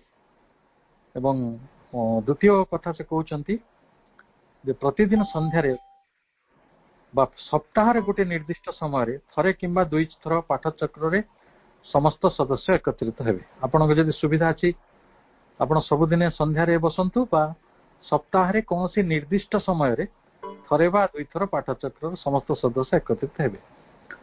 ସାଂଗଠନିକ ଦୃଷ୍ଟିକୋଣରୁ ଆମମାନଙ୍କର ସୁବିଧାକୁ ଲକ୍ଷ୍ୟ କରି ହୁଏତ ବାବାଜୀ ଏପରି କହିଥାଇ ପାରନ୍ତି, କିନ୍ତୁ ଆମେ ଆଜି ସନ୍ଧ୍ୟା ସମୟରେ ନ ବସି କେବେ ମାନେ ପ୍ରାତଃ ସମୟରେ ବି ବସୁଛୁ। ପ୍ରାତଃ ସମୟରେ ଆଶ୍ରମରେ ବି ଅନେକ କ୍ଲାସ ହଉଥିଲା, ଆଜି ମଧ୍ୟ ଅରଭିଲରେ ଅନେକ କ୍ଲାସ ବି ହଉଛି ସକାଳ। ତେଣୁ ଆମେ ଏଇଠି କଣ କରିବା, ପ୍ରଥମେ ଆମେ ଶ୍ରୀମା ଶ୍ରୀ ଅରବିନ୍ଦଙ୍କୁ ଆବାହନ କରିବା, ପ୍ରାର୍ଥନା କରିବା। ତାପରେ ଯୋଗ ସାଧନା ସମ୍ବନ୍ଧୀୟ ବହି କେହି ଜଣେ ପଢି ବୁଝେଇବେ। ତାପରେ ସଦସ୍ୟମାନଙ୍କ ମଧ୍ୟରେ ଯଦି କେହି ଭଲ ଭାବରେ ବୁଝାଇ ନ ପାରନ୍ତି, ତେବେ ଅଧଘଣ୍ଟା କେବଳ ପଢିବେ। ଯଦି ଆମ ଭିତରେ ଏକ୍ସପ୍ଲାନେସନ କ୍ଷମତା ନାହିଁ, ଆମେ କେବଳ ପଢିବା। ତାପରେ ସମସ୍ତେ ନୀରବ ହୋଇ, ସେଇ ସମାନ କଥା ଆସୁଛି, ତାପରେ ସମସ୍ତେ ନୀରବ ହବା, ହୃଦୟରେ ମସ୍ତକରେ ଧ୍ୟାନ କରିବା। ଧ୍ୟାନ କରିବା ଉପରେ ସାଧନା ସମ୍ବନ୍ଧରେ ଯାହାର କିଛି ପଚାରିବାର ଥାଏ ସେମାନେ ପଚାରିବେ। ଯଦି ପ୍ରଶ୍ନର ଉତ୍ତର ସନ୍ତୋଷଜନକ ଭାବରେ ମିଳି ନପାରେ, ତାହେଲେ ଆମେ ଆଶ୍ରମକୁ ଏ ବିଷୟରେ ଲେଖିବା। ବାବାଜୀଙ୍କ ପ୍ରଣାଳୀ। ପାଠଚକ୍ର ଗୃହରେ ପ୍ରବେଶ କରିବା ସଙ୍ଗେ ସଙ୍ଗେ ଆମେ ସମସ୍ତେ ମୌନ ଆଚରଣ କରିବା। ଧ୍ୟାନ ପରେ ପ୍ରଶ୍ନ ଉତ୍ତର କରିବା, ଅର୍ଥାତ୍ ଶ୍ରୀ ଅରବିନ୍ଦଙ୍କ ବହି ପଢି ସାରିବା ପରେ ଆମେ ଧ୍ୟାନ କରିବା। ଆଉ ମୁଁ ଦେଖୁଛି ଆମ ପାଠଚକ୍ର ମାନଙ୍କରେ ଆମେ ଯେହେତୁ ସମୟଟାକୁ ସଂକ୍ଷିପ୍ତ କରିଦେଇଛନ୍ତି 1 ଘଣ୍ଟା, ତ ସେଇଠି ଧ୍ୟାନ ପାଇଁ ଆଉ ସୁଯୋଗ ନାହିଁ। ଯଦି ବି ଆମେ 1 ଘଣ୍ଟା ଭିତରେ କନଫାଇନ୍ କରିବା ନିଜକୁ, ଏଇ ସମୟ ବିଷୟରେ କୋଉଠି କିଛି କୁହାଯାଇନି। ସେଇଟା ଆମର ଚେତନା ଉପରେ ନିର୍ଭର କରୁଛି, ଆମେ କେତେ ସମୟ ଧୈର୍ଯ୍ୟ ରକ୍ଷା କରିପାରୁଛନ୍ତି, ଆମର ମାନସିକ ସନ୍ତୁଳନ ବା ମାନସିକ ସ୍ଥିରତାକୁ ରକ୍ଷା କରିପାରୁଛନ୍ତି, ଆମେ ଅଧୈର୍ଯ୍ୟ ହଉନାହାନ୍ତି। ହୁଏତ ଯଦି ଆମେ ଘଣ୍ଟାଟେ ରୁ ଅଧଘଣ୍ଟେ ପାଠ ପଢୁଛନ୍ତି, ତାହେଲେ ସେ ଜାଗାରେ ଆମେ ତାକୁ 20 ମିନିଟ୍ ପଢିକି ଆଉ 10 ମିନିଟ୍ ଯଦି ଧ୍ୟାନ କରୁଛନ୍ତି, ତାହେଲେ ନିଶ୍ଚିତ ଭାବରେ ଏଟା ଅଧିକ ଫଳପ୍ରଦ ହବ। କେବଳ ବାବାଜୀ ଏଠି ଉଲ୍ଲେଖ କରିଥିଲେ ଯେ ପାଠଚକ୍ରର ସମୟ 1 ଘଣ୍ଟା ରଖିବେ। ପାଠଚକ୍ରରେ କୌଣସି ପ୍ରକାର ଗଳ୍ପ, ରାଜନୈତିକ ଚର୍ଚ୍ଚା କରିବେ ନାହିଁ, ତା ଦ୍ୱାରା ବାତାବରଣ ଦୂଷିତ ହୋଇଥାଏ। ଦର୍ଶନ ଦିବସ ଓ ଅନ୍ୟାନ୍ୟ ବିଶିଷ୍ଟ ଦିବସ ଗୁଡ଼ିକରେ ପାଠଚକ୍ରରେ ବିଶେଷ କିଛି କାର୍ଯ୍ୟକ୍ରମ ରଖିବେ। ଇଏ ଥିଲା ବାବାଜୀଙ୍କ ପ୍ରଣାଳୀ। ଆମେ ମାଙ୍କ ପ୍ରଣାଳୀ ବି ଶୁଣିଲେ ଏବଂ ଆମେ ଶେଷ କଥାକୁ ଆସିବା। ପାଠଚକ୍ରରେ ଯେଉଁମାନେ ସମ୍ମିଳିତ ହେଉଛନ୍ତି, ଆମେ ସମସ୍ତେ ହେଲେ ମାଙ୍କର ସନ୍ତାନ। ମା ଆମକୁ ଗ୍ରହଣ କରିଛନ୍ତି, ଆମେ ମାଙ୍କ ଦ୍ୱାରା ଗୃହୀତ ହେଇଛନ୍ତି। ତେଣୁ ମାଙ୍କ ସମ୍ବନ୍ଧରେ ଏବଂ ଶ୍ରୀ ଅରବିନ୍ଦଙ୍କ ପ୍ରତି ଆମର ଗୋଟେ କୃତଜ୍ଞତାର ଭାବ ରହିଛି, ଅହଭାବ ରହିଛି। ସେ ଭାବଟି ଏଇଭଳି ଯେ ଆମେ 3ଟି କଥା ମା କହୁଛନ୍ତି। ପ୍ରାଥମିକ ସ୍ତରରେ ଆମେ କ'ଣ କରିପାରିବା? ଗୋଟିଏ ହେଲା ମାନେ ଆପଣଙ୍କୁ ଇନ୍ ଜେନେରାଲ ବର୍ତ୍ତମାନ କୁହାଗଲା। ମୁଁ ଯଦି ପ୍ରପତ୍ତିଙ୍କୁ କୋଟ୍ କରିବି କି ଆଉ ଅନେକ ସାଧୁସନ୍ଥ କି ଅନେକ ସାଧକ ମାନଙ୍କୁ କୋଟ୍ କରିବି, ହୁଏତ ଏଇ ପ୍ରଣାଳୀ ବଦଳିଯିବ। କିନ୍ତୁ ମା ତାର ଗୋଟେ ଜିଷ୍ଟ ଦେଲେ, ପୁଣି ତାକୁ ସମରାଇଜ କଲେ ଏବଂ ସେଥିରେ with endorsement of Sri Aurobindo ସେ କହୁଛନ୍ତି ନିଜ ଭିତରର ଜଣେ ପାଠଚକ୍ରରେ କିଏ ସମ୍ମିଳିତ ହବ, ତାର କର୍ତ୍ତବ୍ୟଟି କ'ଣ, ତାର ଭୂମିକାଟି କ'ଣ? ତାର ଭୂମିକାଟି ହେଲା ନିଜ ଭିତରର ଆସ୍ପୃହା ଓ ଜିଜ୍ଞାସା ଅନୁଯାୟୀ ପ୍ରତ୍ୟେହ ଶ୍ରୀ ଅରବିନ୍ଦଙ୍କ ପୁସ୍ତକାବଳୀରୁ କିଛି ଅଧ୍ୟୟନ କରିବେ। ଏଠି ଟାଇମ ଦିଆଗଲାନି, ଆପଣ ସକାଳେ ପଢିବେ କି ସନ୍ଧ୍ୟାରେ ପଢିବେ କି ଦ୍ୱିପହରେ ପଢିବେ, କିନ୍ତୁ ପ୍ରତିଦିନ ପଢିବେ ସ୍ୱାଧ୍ୟାୟ। ଆପଣ ସବୁଦିନେ ପୂର୍ଣ୍ଣଯୋଗ ପଥରେ ଚାଲିବା ପାଇଁ ନିଜର ଆସ୍ପୃହା ଓ ନିଜର ଜିଜ୍ଞାସା ଅନୁଯାୟୀ ଶ୍ରୀ ଅରବିନ୍ଦଙ୍କ ପୁସ୍ତକାବଳୀରୁ କିଛି ପଢିବେ। ସେଥିରେ ଆସିଗଲା ଶ୍ରୀ ଅରବିନ୍ଦଙ୍କ ବହି କିଏ। ଦ୍ୱିତୀୟ, କିଛି ସମୟ ନୀରବରେ ବସି ନିଜକୁ ପଚାରିବେ, ମୁଁ କାହିଁକି ପୃଥିବୀକୁ ଆସିଛି? ମୁଁ ଜୀବନରେ ଠିକ କେଉଁ କେଉଁ ବିଷୟ ହାସଲ କରିବାକୁ ଚାହେଁ? ଏବଂ ନୀରବ ରହିଲେ ଆମ ଭିତରେ ଏ ପ୍ରଶ୍ନ ସବୁ ଉଠେ, ଆମ ମନ ଭୂମିରେ ଏ ପ୍ରଶ୍ନ ସବୁ ଉଠେ। ଆମେ ତାର ସମାଧାନ ପାଇଁ ମାଙ୍କୁ ପ୍ରାର୍ଥନା କରିପାରିବା। ଏବଂ ତୃତୀୟ କଥାଟି ହେଉଛି, କିଛି ଭାଗବତ କାର୍ଯ୍ୟ ହାତକୁ ନେବା, ତାକୁ ସମ୍ପୂର୍ଣ୍ଣ ନିସ୍ୱାର୍ଥପର ଓ ନିରହଙ୍କାର ଭାବରେ କରିବା ପାଇଁ ପ୍ରତ୍ୟହ ଅନ୍ତତଃ 1 ଘଣ୍ଟା ସମୟ ଉତ୍ସର୍ଗ କରିବା। ଏହା ହିଁ ନ୍ୟୁନତମ କର୍ତ୍ତବ୍ୟ, ମିନିମମ୍ ଡ୍ୟୁଟି। ଆଚ୍ଛା, ଏଇ କର୍ତ୍ତବ୍ୟ ସବୁ କୋଉଠି ମିଳିବ? ହୁଏତ ଆପଣଙ୍କ କାର୍ଯ୍ୟକ୍ଷେତ୍ରରେ ମିଳିପାରେ, ହୁଏତ ଆପଣଙ୍କର ଘରରେ ମିଳିପାରେ, ହୁଏତ ଆପଣଙ୍କ ପଡ଼ିଶାରେ ମିଳିପାରେ, ହୁଏତ ଯଦି ଆମ ପାଖରେ ପୂର୍ଣ୍ଣାଙ୍ଗ ଶିକ୍ଷା କେନ୍ଦ୍ର ରହିଛି କି ରିଲିକ୍ସ ଅଛି, ସେଣ୍ଟର ଅଛି, ଆମେ ସେଇଠି ବି ସେ କାମ କରିପାରିବା। ମୁଁ ଜଣେ ଭାଇଙ୍କୁ ଜାଣେ, ମୁଁ ଜାଣିନି ସେ ଭାଇ ପାଠଚକ୍ରରେ ଅଛନ୍ତି କି ନାହିଁ, ରୁହନ୍ତି। ମୁଁ ଥରେ ତାଙ୍କ ଗାଁକୁ ଯାଇଥିଲି। ମୁଁ ଦେଖିଲି ସେ ଗାଁର ଦାଣ୍ଡ ସାରା, ମାନେ ଯୋଉଟା ମେନ୍ ରୋଡ ଯୋଉଟା ଗାଁର, ସେ ଚାରିକଡ଼ରେ ଫୁଲ ଗଛ ଲଗା ହେଇଛି। ଗୋଟେ ସୁନ୍ଦର ଫୁଲ ଗଛ, କେତେ ହଳଦିଆ ହଳଦିଆ ଫୁଲ ଚାରିଆଡେ, କେତେ କରବୀ ଫୁଲ ସବୁ ଫୁଟିଛି, କେତେ ଚମତ୍କାର ଭାବରେ ଚାରିଆଡେ ସବୁ ଫୁଲ ଫୁଟିଛି। ମୁଁ କହିଲି ଏଇଟା ଆପଣଙ୍କ ଗାଁର ବିଶେଷତ୍ୱ, ସମସ୍ତଙ୍କ ଘରେ ଫୁଲ ଗଛ ଅଛି। ଆମ ଗାଁ ମାନଙ୍କରେ ସମସ୍ତେ ଫୁଲ ଗଛ ଲଗାନ୍ତି ନାହିଁ, କାରଣ ସମସ୍ତଙ୍କ ପାଖରେ ଗୋଟେ କଳାଗତ ପ୍ରାଣ ନାହିଁ, ଏସ୍ଥେଟିକ ସେନ୍ସ ନଥାଏ। ମାଙ୍କର କରୁଣା ନ ପହଞ୍ଚିଲେ ମଣିଷ ପାଖରେ ସୌନ୍ଦର୍ଯ୍ୟ ଜ୍ଞାନ ଆସେ ନାହିଁ। ତେଣୁ କାରଣ ବିୟୁଟି ଇଜ ହାର୍ ଫୁଟପ୍ରିଣ୍ଟସ୍, ଭଗବାନଙ୍କର ବା ମାଙ୍କର ପଦଚିହ୍ନ ହେଉଛି ସୌନ୍ଦର୍ଯ୍ୟ। ତ ମୁଁ ଯେତେବେଳେ ପଚାରିଲି, ସେ କହିଲେ ଏଇ ଭାଇ ଜଣକ ସମସ୍ତଙ୍କ ଘରେ ଯାଇ ଫୁଲ ଗଛ ଲଗେଇ ଦଉଛନ୍ତି। ସେମାନେ କେହି ଲଗଉନାହାନ୍ତି, ନିଜେ ସେ ଭାଇ ଯାଇକି ନିଜେ ନିଜେ ଲଗେଇ ଦଉଛନ୍ତି। ତାହେଲେ ଭାବନ୍ତୁ ସେ କେତେ ଉଚ୍ଚ ଶ୍ରେଣୀର ସାଧକ। ତ ଆମେ ସେଇଭଳି ଯଦି ଗୋଟେ ନିଃସ୍ୱାର୍ଥପର ଭାବରେ, ମୁଁ ଲଗେଇଛି ବୋଲି ଆସ୍ପାଳନ କରିବେ ନାହିଁ, ବା ମୁଁ କରୁଛି ବୋଲି, ମୁଁ ଏଇଠି ସଭାପତି ଅଛି, ମୁଁ ଏଇଠି ସମ୍ପାଦକ ଅଛି, ସେପରି ମାନେ ଗୋଟେ ଦୁରାକାଂକ୍ଷା ପ୍ରକାଶ କରିବେ ନାହିଁ। ନିରହଙ୍କାର ଭାବରେ ଆମେ ଅନ୍ତତଃ 1 ଘଣ୍ଟା ସମୟ ଉତ୍ସର୍ଗ କରିବା, ଅର୍ଥାତ୍ ପାଠଚକ୍ରରେ ସମ୍ମିଳିତ ହେଉଥିବା ସମସ୍ତ ଅପା ଭାଇ ମାନଙ୍କ ପାଇଁ ଅନ୍ୟମାନଙ୍କର ମଙ୍ଗଳ ନିମନ୍ତେ, ଏକ ସାମୂହିକ ମଙ୍ଗଳ ନିମନ୍ତେ ଗୋଟେ ଜେନରସ୍ ୱାର୍କ, ଗୋଟେ ସମସ୍ତଙ୍କର ଲାଭ ହେଲା ଭଳି ଦିବ୍ୟ କାର୍ଯ୍ୟଟି କରିବେ। ସେଇଟା ଏକଦମ ଆପଣଙ୍କର ଆସ୍ପୃହା ଏବଂ ଆପଣଙ୍କର ଜିଜ୍ଞାସା ଅନୁସାରେ କରିବେ। ତାହେଲେ ମୁଁ ଭାବୁଛି ମା ଆଉ ଶ୍ରୀ ଅରବିନ୍ଦ ମିଳିତ ଭାବରେ ପାଠଚକ୍ର ସମ୍ପର୍କରେ ଯୋଉ ପ୍ରାରୂପଟା ଦେଲେ ସେଇଟାକୁ ଆପଣ ସ୍ପୋନ୍ କରନ୍ତୁ, ଆପଣ ତାକୁ ଫେଣେଇକି ନିଜେ ତିଆରି କରନ୍ତୁ। ଯେମିତି ଆମେ ଚାଉଳରୁ କେବେ ମୁଢି ତିଆରି କରୁଛୁ, କେବେ ଖଇ ତିଆରି କରୁଛୁ, କେବେ ପିଠା ତିଆରି କରୁଛୁ, କେବେ ଇଡଲି କରୁଛୁ, କେବେ କ୍ଷୀରି ତିଆରି କରୁଛୁ। ସେ ଗୋଟିଏ ଜିନିଷ ଭିତରୁ ଯେଭଳି ବହୁ ଗୁଡେ ପଦାର୍ଥ ତିଆରି ହେଇପାରୁଛି, ମୂଳ କଥାଟି ତାର ବିଚ୍ଛିନ୍ନ ହଉନାହିଁ। ମୂଳ କଥାଟି ହେଲା ଶ୍ରୀ ଅରବିନ୍ଦଙ୍କୁ ଅଧ୍ୟୟନ କରିବା ଆଉ ନୀରବ ରହିବା ଏବଂ ଭାଗବତ କାର୍ଯ୍ୟରେ ନିଜକୁ ସମ୍ମିଳିତ ରଖିବା। ତେଣୁ ଏଇ 3ଟି କାର୍ଯ୍ୟ ଭିତରେ ଆପଣ କିଭଳି ପାଠଚକ୍ରର ପ୍ରାରୂପ ନିର୍ମାଣ କରିବେ, ଯାହା ଆପଣ ସେଠି ଅନଲାଇନରେ ପାଠଚକ୍ର କରିବେ, ଅଫଲାଇନରେ କରିବେ, 50 ଜଣଙ୍କୁ ଡାକିବେ, 100 ଜଣଙ୍କୁ ଡାକିବେ, ବକ୍ତା ଡାକିବେ ନାହିଁ, କେବଳ ମାଙ୍କର ନିରାଜନା କରିବେ, ସେ ସବୁ କିଛି ନିର୍ଭର କରେ ଆମ ମାନଙ୍କର ଜିଜ୍ଞାସା, ଆମ ମାନଙ୍କର ଆସ୍ପୃହାର ଗୋଟେ ପରିଣତି ଭାବରେ ଆମେ ତାରି ଅନୁଯାୟୀ ତାରି ଅନୁପାତରେ ଆମର କର୍ତ୍ତବ୍ୟ ପନ୍ଥାଟିକୁ ସ୍ଥିର କରିନେବା। ମୁଁ ଭାବୁଛି ପ୍ରଶାନ୍ତ ଭାଇ ବର୍ତ୍ତମାନ ସମୟ 5ଟା 16, ଆମେ କିଛି ସମୟ ପ୍ରଶ୍ନୋତ୍ତର ପାଇଁ କିଛି ସମୟ ଆମେ ଆଜି ଆରମ୍ଭ କରୁ। 5 ମିନିଟ୍ ହେଲେ ନୀରବ ରହିବା, ସାଇଲେଣ୍ଟ। ତାପରେ ଆମମାନଙ୍କ ଭିତରେ ଯୋଉ ପ୍ରଶ୍ନ ଉଠିବ ସେଇ ପ୍ରଶ୍ନର ଉତ୍ତର ଆମେ ଚେଷ୍ଟା କରିବା ଆଣିବା ପାଇଁ ମାଙ୍କ ଲେଖା ଭିତରୁ, ଶ୍ରୀଅରବିନ୍ଦଙ୍କ ଲେଖା ଭିତରୁ। ତାପରେ ଆମେ ପାଠଚକ୍ରର ଅନ୍ୟାନ୍ୟ କାର୍ଯ୍ୟକ୍ରମକୁ ଯିବା। କରିନାହାନ୍ତି ବାବାଜୀ ମହାରାଜ ତାଙ୍କର ଯୋଉ ଶ୍ରୀଅରବିନ୍ଦ ପାଠଚକ୍ର ଅତିମାନ ସତ୍ୟ ସକ୍ରିୟ ପ୍ରକାଶ୍ୟ ରୂପ ପୁସ୍ତକରେ ଯୋଉ ପାଠଚକ୍ର ନିୟମାବଳୀ ଲେଖିଛନ୍ତି, ସେଥିରେ ସମୟ ସମ୍ପର୍କରେ ଲେଖିଛନ୍ତି ଏବଂ ସେଇଠି ଏବଂ ସେ ନିର୍ଦ୍ଦିଷ୍ଟ କରିଛନ୍ତି ଯେ ଆମେ ପ୍ରକୃତରେ କୋଉ ସମୟରେ କଣ ଧ୍ୟାନ କରିବା, କୋଉ ବହି ପଢିବା, କୋଉ ଦିବସ ଗୁଡିକ ପାଳନ କରିବା। କିନ୍ତୁ ସମୟ ଅନୁସାରେ ଏବଂ ସର୍ବୋପରି ଆମେ ଗୋଟେ ବିଷୟକୁ ଆଲୋଚନା କଲେ, ମୋର ଆସ୍ପୃହା ଆଉ ଜିଜ୍ଞାସା ଅନୁଯାୟୀ ମୁଁ ପୁସ୍ତକାବଳୀକୁ ଅଧ୍ୟୟନ କରିବି। ମନେ କରନ୍ତୁ ଭାଇ ଆପଣଙ୍କ ପାଖରେ ସମୟ ଅଛି, ଆପଣ ସାରା ଜୀବନ ଶ୍ରୀ ଅରବିନ୍ଦଙ୍କୁ ଅଧ୍ୟୟନ କରିବାକୁ ଚାହାନ୍ତି, ତ ସେଥିରେ ବାଧା କୋଉଠି ଅଛି? ତେଣୁ ସମୟଟାକୁ ନିର୍ଦ୍ଦିଷ୍ଟ ଏଇଥିପାଇଁ କରାଯାଇଛି, ତାର 2ଟି କାରଣ ମୁଁ ଆଲୋଚନା କରିବି ଭିତରକୁ ଆଣେ।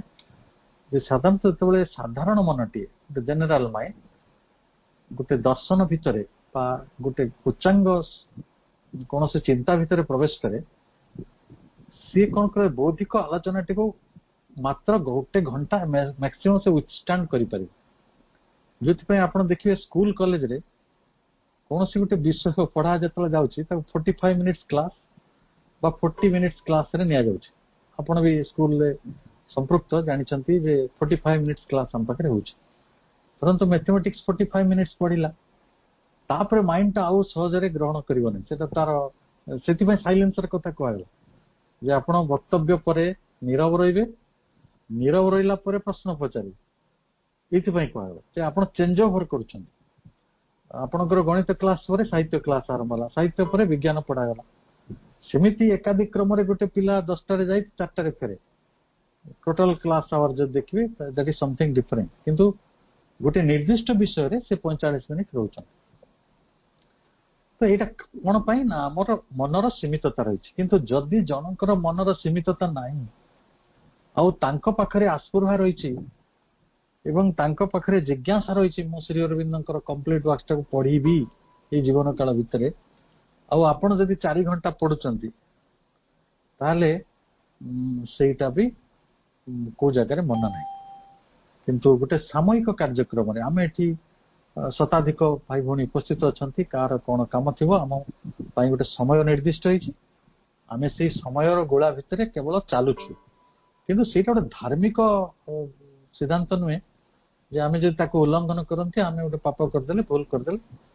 ତାର ଆଉ ଗୋଟେ ଦିଗ ବି ରହିଛି। ଆମେ ଯୋଉ ସମୟଟା ମାଙ୍କୁ ଦେଇଥାଉ ସେଇ ସମୟରେ ଯେହେତୁ ମା ଉପସ୍ଥିତ ରହୁଛନ୍ତି, ଆମେ ସେଇ ସମୟ ଭିତରେ ଯୋଉ ସମୟଟି ଆମ ଦିବ୍ୟ ପ୍ରେରଣା ଭିତରୁ ଆମ ସଂକଳ୍ପ ଭିତରୁ ତିଆରି ହେଇଛି ସେଟା ମା ଜାଣନ୍ତି।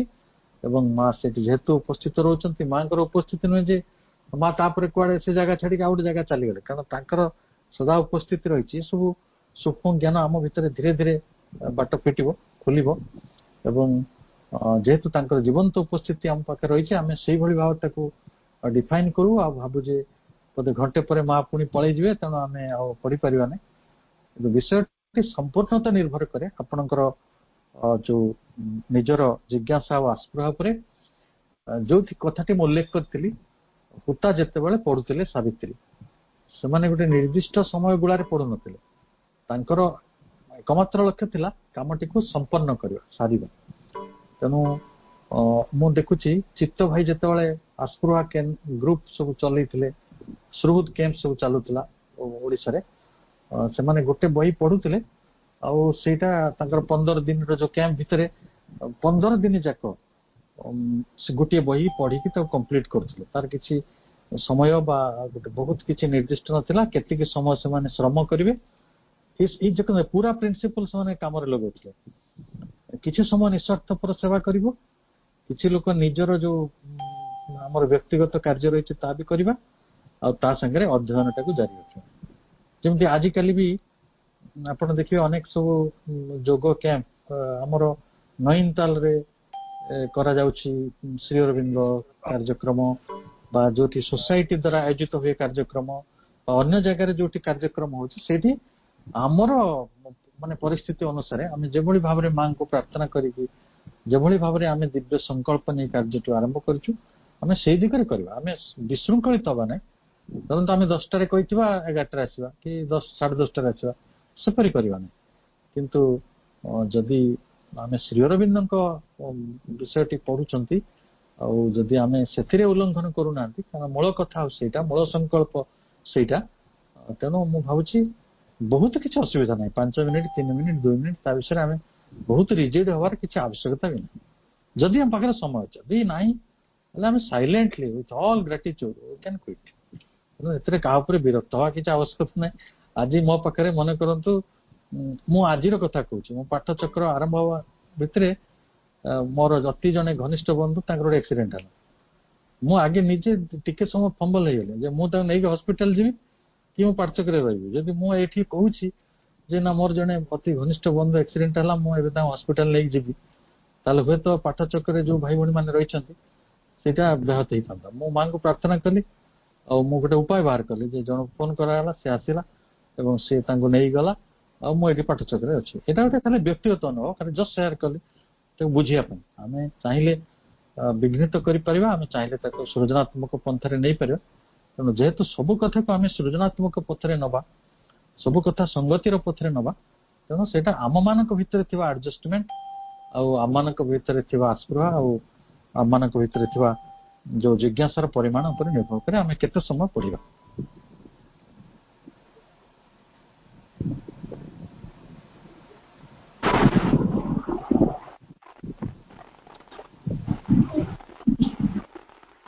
ବନ୍ଦେ ମାତରମ୍।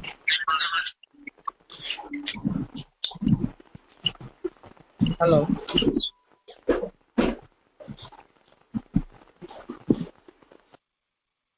ଭାଇ ବନ୍ଦେ ମାତରମ୍। ବନ୍ଦେ ମାତରମ୍ ଭାଇ, ଆମେ ଆପଣଙ୍କୁ ଶୁଣୁଛୁ, ଆପଣ କୁହନ୍ତୁ। ହଁ ଭାଇ, ପ୍ରଶ୍ନଟି ହଉଛି ଯେତେବେଳେ ଆମେ ଗୋଟେ ପରିବାରରେ କିମ୍ବା କୌଣସି ଜାଗାକୁ ଯାଇକି ନୂଆରେ ପାଠ ଚକ୍ର ଆରମ୍ଭ କରିବାକୁ ଚାହିଁବୁ, ମାନେ ଶ୍ରୀମା ଶ୍ରୀ ଅରବିନ୍ଦଙ୍କ ବିଷୟରେ ସେମାନଙ୍କର ବିଲକୁଲ ମାନେ ଧାରଣା ନଥିବ, ସେଠି ଆମେ ମା ଶ୍ରୀ ଅରବିନ୍ଦଙ୍କ ପରିଚୟ କେମିତି ଦବା ଆଉ ପାଠ ଚକ୍ରର ପ୍ରଣାଳୀ ଟା କେମିତି ଆରମ୍ଭ ହବ, ସେଠି ନୂଆ ସମ୍ପୂର୍ଣ୍ଣ ନୂଆ ପାଠ ଚକ୍ର।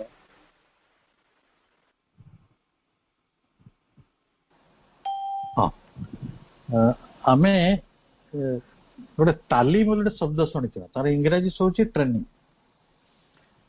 ତ ଆମ ପାଇଁ ପାଠ ଚକ୍ରଟି ହଉଛି ତାଲିମ କେନ୍ଦ୍ର।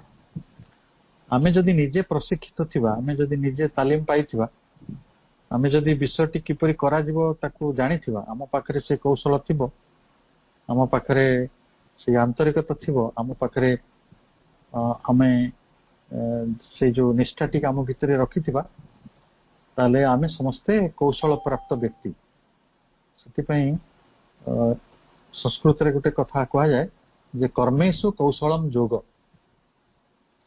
कर्मटा को जदि आमे कौशल पूर्वक करि पारुछंती कुशलतार सहित ताले सेटा होची योग कर्मेषु कौशलम योग भगवत गीतार कथा ताले आमे जो माने पाठ चक्र रे प्रशिक्षित हेलेनी वर्ष 2 वर्ष 5 वर्ष 10 वर्ष आमे जो माने पाठ चक्र भितरे मिलित अछंती आमे जानिछु जे श्री अरविंद कोन चाहंती मां कोन चाहंती मनीष पाखर तांकर अपेक्षाटी कौन आम तांकरी वार्ताटी को जो नहीं कि नुआ भाई भौणी मान पाक जाऊँ आम प्रथमे आंतरिकतार सहित जावा और जेहेतु आम माँ प्रतिनिधि की जाऊँ माँ आलोकटी को माँ टर्च बियर माँ आलोक सेना आम माँ को एक प्रकार धारण करूँ माँ शक्ति प्रति प्रथमे निवेदित हवा प्रथम काम प्रथमे माँ को कृतज्ञता प्रकाश पूर्वक कार्य आम हाथ देवा कारण अतिमानसर प्रतिष्ठा दिगरे बा से सत्यटी को अवतरण करिया पथरे माँ प्रेरणा आम भितर कार्य करुचे आम से विषय बय सचेतन हवा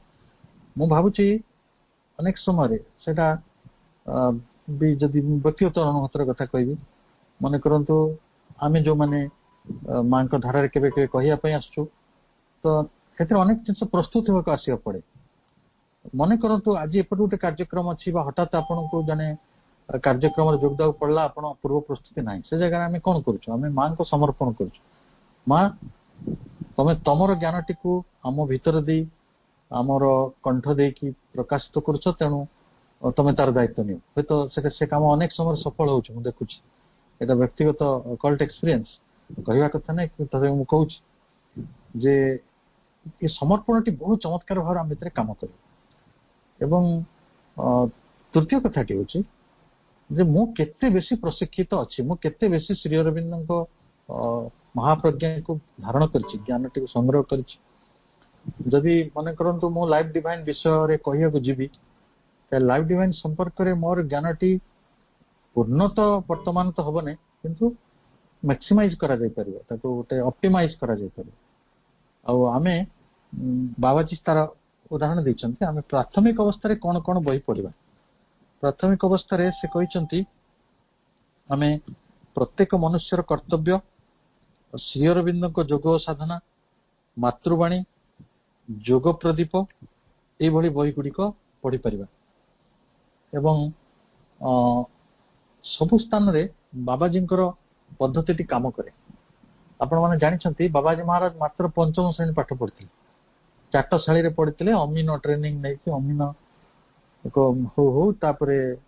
विवाहर प्रस्ताव आसियार से पळेले सन्यास नहीं गले घर जाइए सन्यास नवा पर सन्यास रे सिद्धि गला तापर से माँ को पाखे आसी माँ चाकरी कले बोली माँ श्रीअरविंद कहते ए बाबाजी कहते बाबाजी महाराज कहते जे आमे जो से सावित्री पढ़ती आप भावतु सावित्री लाइफ डिवाइन जो इंग्राजी स्तर रही मु परीक्षा कर देखुची हम स्कूल कॉलेज रे जो इंग्राजी अध्यापक मान अच्छा बड़ बड़ प्रोफेसर अच्छा मुझे बहीटा दिए मुझे गोटे गोटे पर्सन दिंतु ट्रांसलेसन करने देखिए आध्यात्मिक ज्ञान नथिले मनीष किभली भाव से जगार बड़ संकुचित हो जाए एवं बाबाजी किंतु व्याख्या करते चमत्कार भाव बुझी पार्थे कहीं ना से आर्ट ऑफ साइलेंस जना से नीरव होते ध्यानस्थ होते आप बाबाजी लेखा पढ़े से कथा ही से कही मु नीरव होती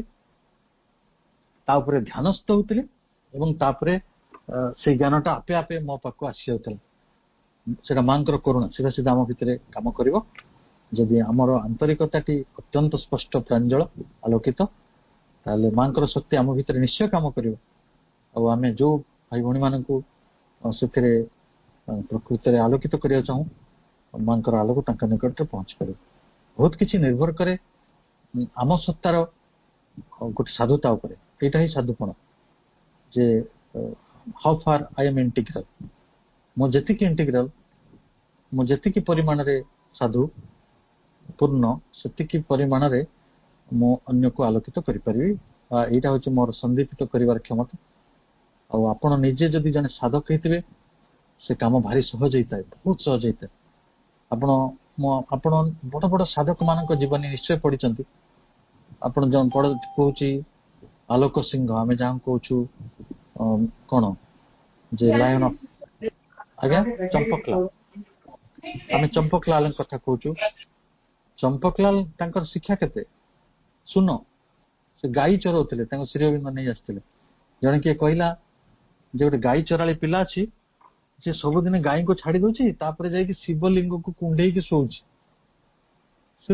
ଶ୍ରୀଅରବିନ୍ଦ ତାଙ୍କ ଅନ୍ତର୍ଦୃଷ୍ଟିରେ ଦେଖିଲେ ସେ ବାଳକର ସାଇକି କେତେ ଡେଭଲପଡ। ତାପରେ କହିଲେ ଆରେ ସେ ପିଲାକୁ କହିବ ମତେ ଦେଖା କରିବେ। ବରୋଦାରେ ସେତେବେଳେ ଶ୍ରୀଅରବିନ୍ଦ ଚାକିରି କରୁଥାନ୍ତି ଏବଂ ଚମ୍ପକଲାଲ ଆସିଲେ, ତାଙ୍କର ସେବକ ଭାବରେ ସେ ରହିଲେ। ତାପରେ କି ମହାପ୍ରଜ୍ଞାର ସେ ଶିଖରକୁ ସ୍ପର୍ଶ କଲେ।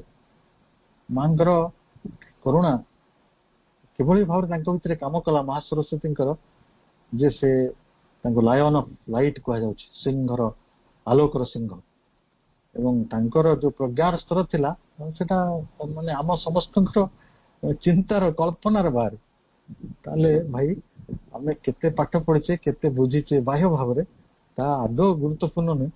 ସବୁଠାରୁ ବେଶୀ ଗୁରୁତ୍ୱପୂର୍ଣ୍ଣ ଆମେ ମାଙ୍କର ସେଇ ଚେତନା ଭିତରେ କେତେ ସୂକ୍ଷ୍ମ ଭାବରେ, କେତେ ମଗ୍ନ ଭାବରେ ନିଜକୁ ନିଜ ଭିତରେ, ତା ଭିତରେ ଆମେ ପ୍ରବେଶ କରିଛେ। ସେଇ ଅନୁସାରେ ନିର୍ଭର କରେ ଆମେ କେତେ ଦୂର ଜଣେ ନୂଆ ଭାଇ ଭଉଣୀକୁ ବା ସେଠିକାର ପରିବେଶକୁ ଆମେ ପ୍ରଭାବିତ କରିପାରିବା। ସମ୍ପୂର୍ଣ୍ଣ ନିର୍ଭର କରେ ଆମ ଆନ୍ତରିକତା ଉପରେ।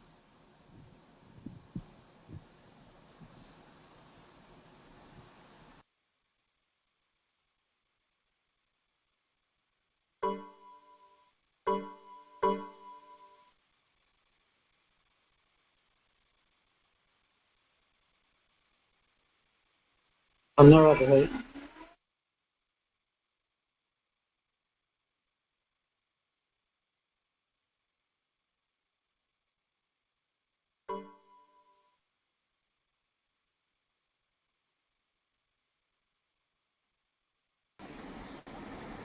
ଆଉ ଯଦି କାହାର କିଛି ପ୍ରଶ୍ନ ଅଛି ପଚାରନ୍ତୁ, ନିଜେ ଅନମ୍ୟୁଟ୍ କରି।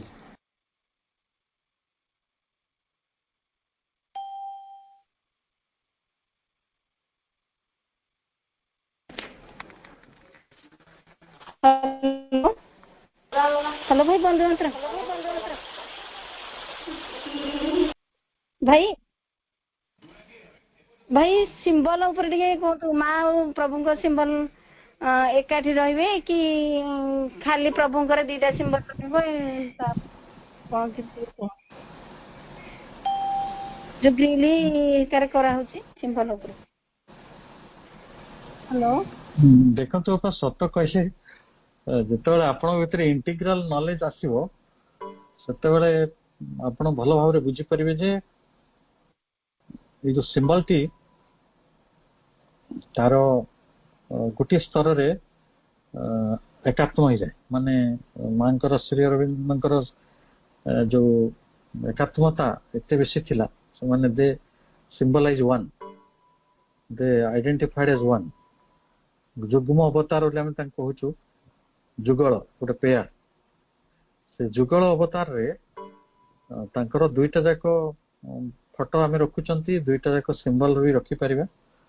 କିନ୍ତୁ ଯଦି ମନେ କରନ୍ତୁ ଆପଣଙ୍କ ପାଖରେ ଗୋଟେ ସିମ୍ବଲ ଅଛି ଆଉ ଗୋଟେ ସିମ୍ବଲ ନାହିଁ, କୌଣସି ପରିସ୍ଥିତି ହଜି ଯାଇଛି, ନଷ୍ଟ ହେଇଯାଇଛି ବା ଆପଣ ପାଉନାହାନ୍ତି, ସେ ଜାଗାରେ କୌଣସି ପରିସ୍ଥିତିରେ ଆପଣ ଗୋଟେ ଗିଲ୍ଟି କନସିୟସନେସ ଭିତରକୁ ଯିବେନି। ଆପଣଙ୍କର ଭୁଲ ହେଇଗଲା କି ଅସୁବିଧା ହେଇଗଲା। ମୁଁ ଥରେ ଯିବାବେଳେ ଗୋଟେ ଜାଗାରେ ଭାରି ଝଗଡା ଲାଗିଛନ୍ତି, ମାଙ୍କ ଫଟୋଟା ଡାହାଣରେ ରହିବ କି ବାଁରେ ରହିବ? ଏଇ ସବୁ ପ୍ରଶ୍ନ ଗୁଡିକ ସବୁବେଳେ ଗୋଟେ ଧାର୍ମିକ ମନ ଭିତରେ ତିଆରି ହୁଏ, ଏସୋଟେରିକ ମାଇଣ୍ଡ ଭିତରେ। ଏଇଟା ଗୋଟେ ସୀମିତ ମନର ମାନେ ଏକାଥରେ ବଡ ପ୍ରତିରୂପ। ଯେତେବେଳେ ଆପଣ ମୁକ୍ତ ହଉଥିବେ ଧୀରେ ଧୀରେ ମନର ସୀମିତତା ଗୁଡିକ ଭିତରୁ, ମା ଆପଣ ଦକ୍ଷିଣରେ ଥାନ୍ତୁ, ବାଁରେ ଥାନ୍ତୁ, ଅଧରେ ଥାନ୍ତୁ, ଉର୍ଦ୍ଧ୍ୱରେ ଥାନ୍ତୁ।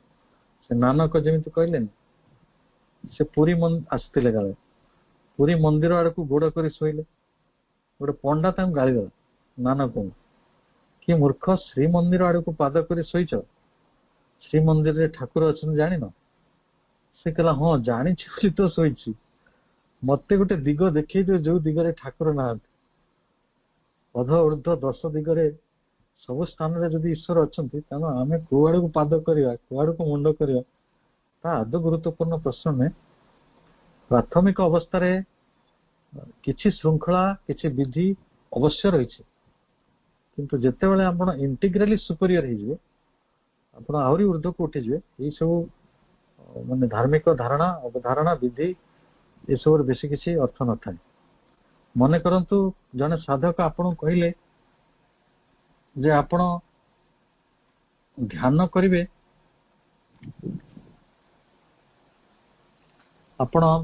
କରିବେ, ସକାଳ 3ଟାରୁ 4ଟା, ଆଉ ସେଇଟା ଅମୃତ ବେଳା।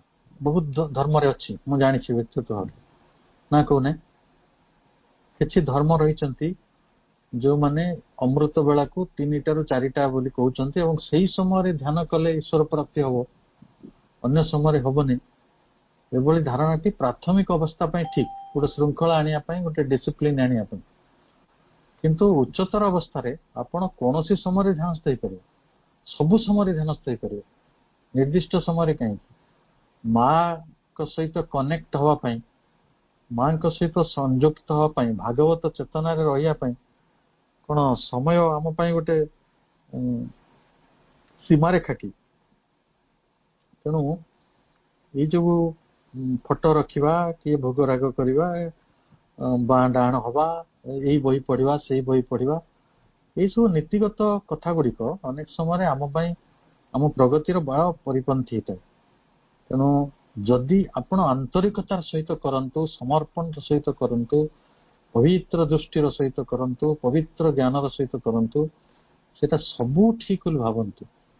ଆଉ ଯଦି ସେଇଠି ପବିତ୍ରତା ନାହିଁ, ଆଉ ଯଦି ସେଠି ଆନ୍ତରିକତାର ଅଭାବ ରହିଛି, ଆପଣ ଯେତେ ନୀତିନିଷ୍ଠ ହେଇକି କରନ୍ତୁ, ଯେତେ ବିଧି ନିର୍ଦ୍ଦିଷ୍ଟ ହେଇକି କରନ୍ତୁ, ତାର କିଛି ଅର୍ଥ ହବନି, ସେଟା ମେକାନିକାଲ ହେଇଯିବ। ମାନେ ଗୋଟେ ଶୁଆ ଭଳିଆ ଯେମିତି ରଟୁଥାଏ, ଗୋଟେ ନିର୍ଦ୍ଦିଷ୍ଟ ଗୁଳାରେ ଚାଲିବାର ପନ୍ଥା ଏଟା ନୁହେଁ। ଶ୍ରୀ ଅରବିନ୍ଦଙ୍କ ଯୋଗ ଯଦି ଗୋଟେ ପନ୍ଥାର ଯୋଗ ହେଇଥାନ୍ତା, ଗୋଟେ ନିର୍ଦ୍ଦିଷ୍ଟ ଗୁଳାର ଯୋଗ ହେଇଥାନ୍ତା, ତାହେଲେ ପ୍ରଭୁ ଆମ ନିଜକୁ ଗାଇଡଲାଇନ ଦେଇଥାନ୍ତେ। ପ୍ରଭୁ କଣ କହିଛନ୍ତି କହିବି?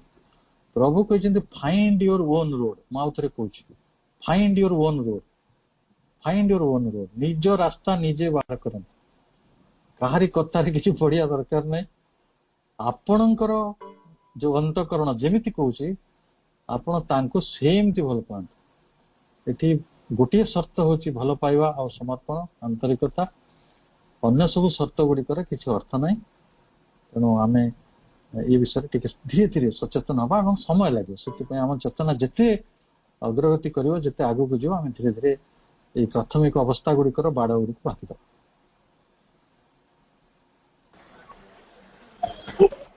ହ୍ୟାଲୋ ଭାଇ, ବନ୍ଦେ ମାତରମ୍।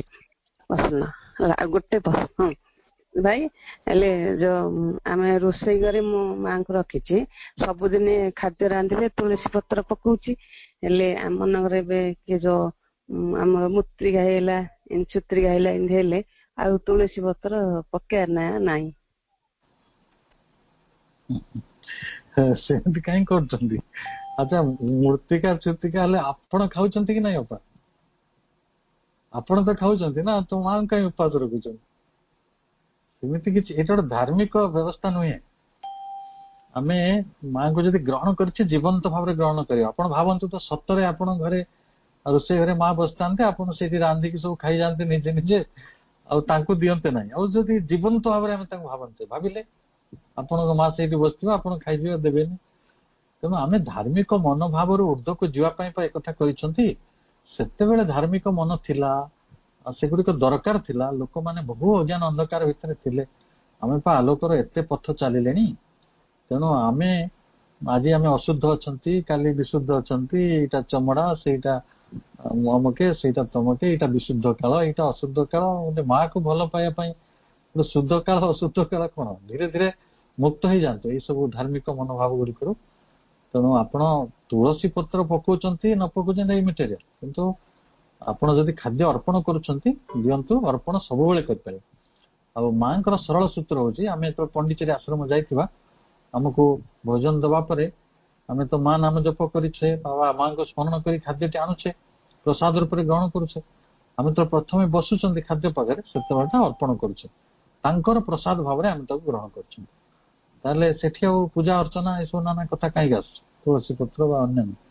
ତେଣୁ ଯଦି ତୁଳସୀ ପତ୍ର ଛୁଇଁବା ପାଇଁ ଗୋଟେ ନିର୍ଦ୍ଦିଷ୍ଟ କାଳରେ ଆପଣଙ୍କ ଧର୍ମ ମନା କରୁଛି, ତାହେଲେ ସେଇ ସବୁ ଅବଧାରଣା ଗୁଡିକ ଭିତରୁ ବା ସେଇ ସବୁ ଡଗମାଟିକ ଫିଲୋସଫି ଭିତରୁ ନିଜକୁ ମୁକ୍ତ କରନ୍ତୁ, ଧୀରେ ଧୀରେ ମୁକ୍ତ କରନ୍ତୁ। ସେଟା ଦରକାର ଅଛି।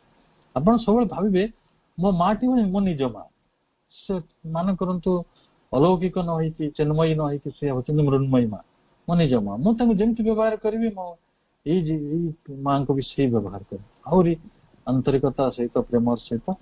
ଆଉ ଆମ ଲୌକିକ ଜଗତରେ ଦିଆ ନିଆର ସମ୍ପର୍କ, ଭାବର ସମ୍ପର୍କ, କିନ୍ତୁ ସେଇଠି ବହୁତ ଅଲଗା ସମ୍ପର୍କ, ଆଧ୍ୟାତ୍ମିକ ସମ୍ପର୍କ, ଆଉ ସେଇଟା ଆହୁରି ଗଭୀର, ଆହୁରି ବିସ୍ତୀର୍ଣ୍ଣ ସେ କ୍ଷେତ୍ର। ତେଣୁ ମାଙ୍କ ସହିତ ସଂଯୋଗିତ ହେଲା ବେଳେ ଧର୍ମ ଆମ ପଛରେ ଛିଡା ନ ହଉ। ତେଣୁ ଆଉ ଗୋଟେ କଥା ହିଁ ମନେ ରଖନ୍ତୁ, କୌଣସି କାଳ ଅଶୁଦ୍ଧ ହେଇଯାଏ ନାହିଁ। ଏଇ ଧାରଣା ଯଦି ଆପଣଙ୍କ ଭିତରେ ତିଆରି ହେଲା, ତାହେଲେ ଆପଣ ଆଧ୍ୟାତ୍ମିକତାର ଠିକ ପଥରେ ଅଛନ୍ତି। ଗୋଟେ ମୃତ୍ୟୁ ହେଇଗଲେ ଗୋଟେ ଜାଗାରେ ଅଶୁଦ୍ଧ ହେଇଯାଉଛି ତା ନୁହେଁ। ହଁ, ରୋଗ ବ୍ୟାଧି ବା ଗୋଟେ ଅପରିଚ୍ଛନ୍ନ ଅବସ୍ଥା ରହିଛି, ଆମେ ତାକୁ ସଂସ୍କାର କଲା ପରେ, ପରିଷ୍କାର କରିଦେଲା ପରେ, ପରିଚ୍ଛନ୍ନ କରିଦେଲା ପରେ ଆମେ ମାଙ୍କୁ ଖୁବ ଭଲ ଭାବରେ ନିଜ ହୃଦୟରେ ଧାରଣ କରିବା। ମାଙ୍କୁ ଆମେ ମୋଟେ ବାହାରେ ଧାରଣ କରୁନାହୁଁ। ମୁଁ ଆଉ ଥରେ କହୁଛି, ମାଙ୍କୁ ମୋଟେ ଆମେ ବାହାରେ ଧାରଣ କରୁନାହୁଁ, ମାଙ୍କୁ ଆମେ ଅନ୍ତର ଭିତରେ ଧାରଣ କରୁଛୁ। ଅନ୍ତର ଭିତରେ ଧାରଣ କରିବା ପାଇଁ କୋଉ ସମୟ ଅସମୟ ଏପରି କିଛି କଥା ନାହିଁ।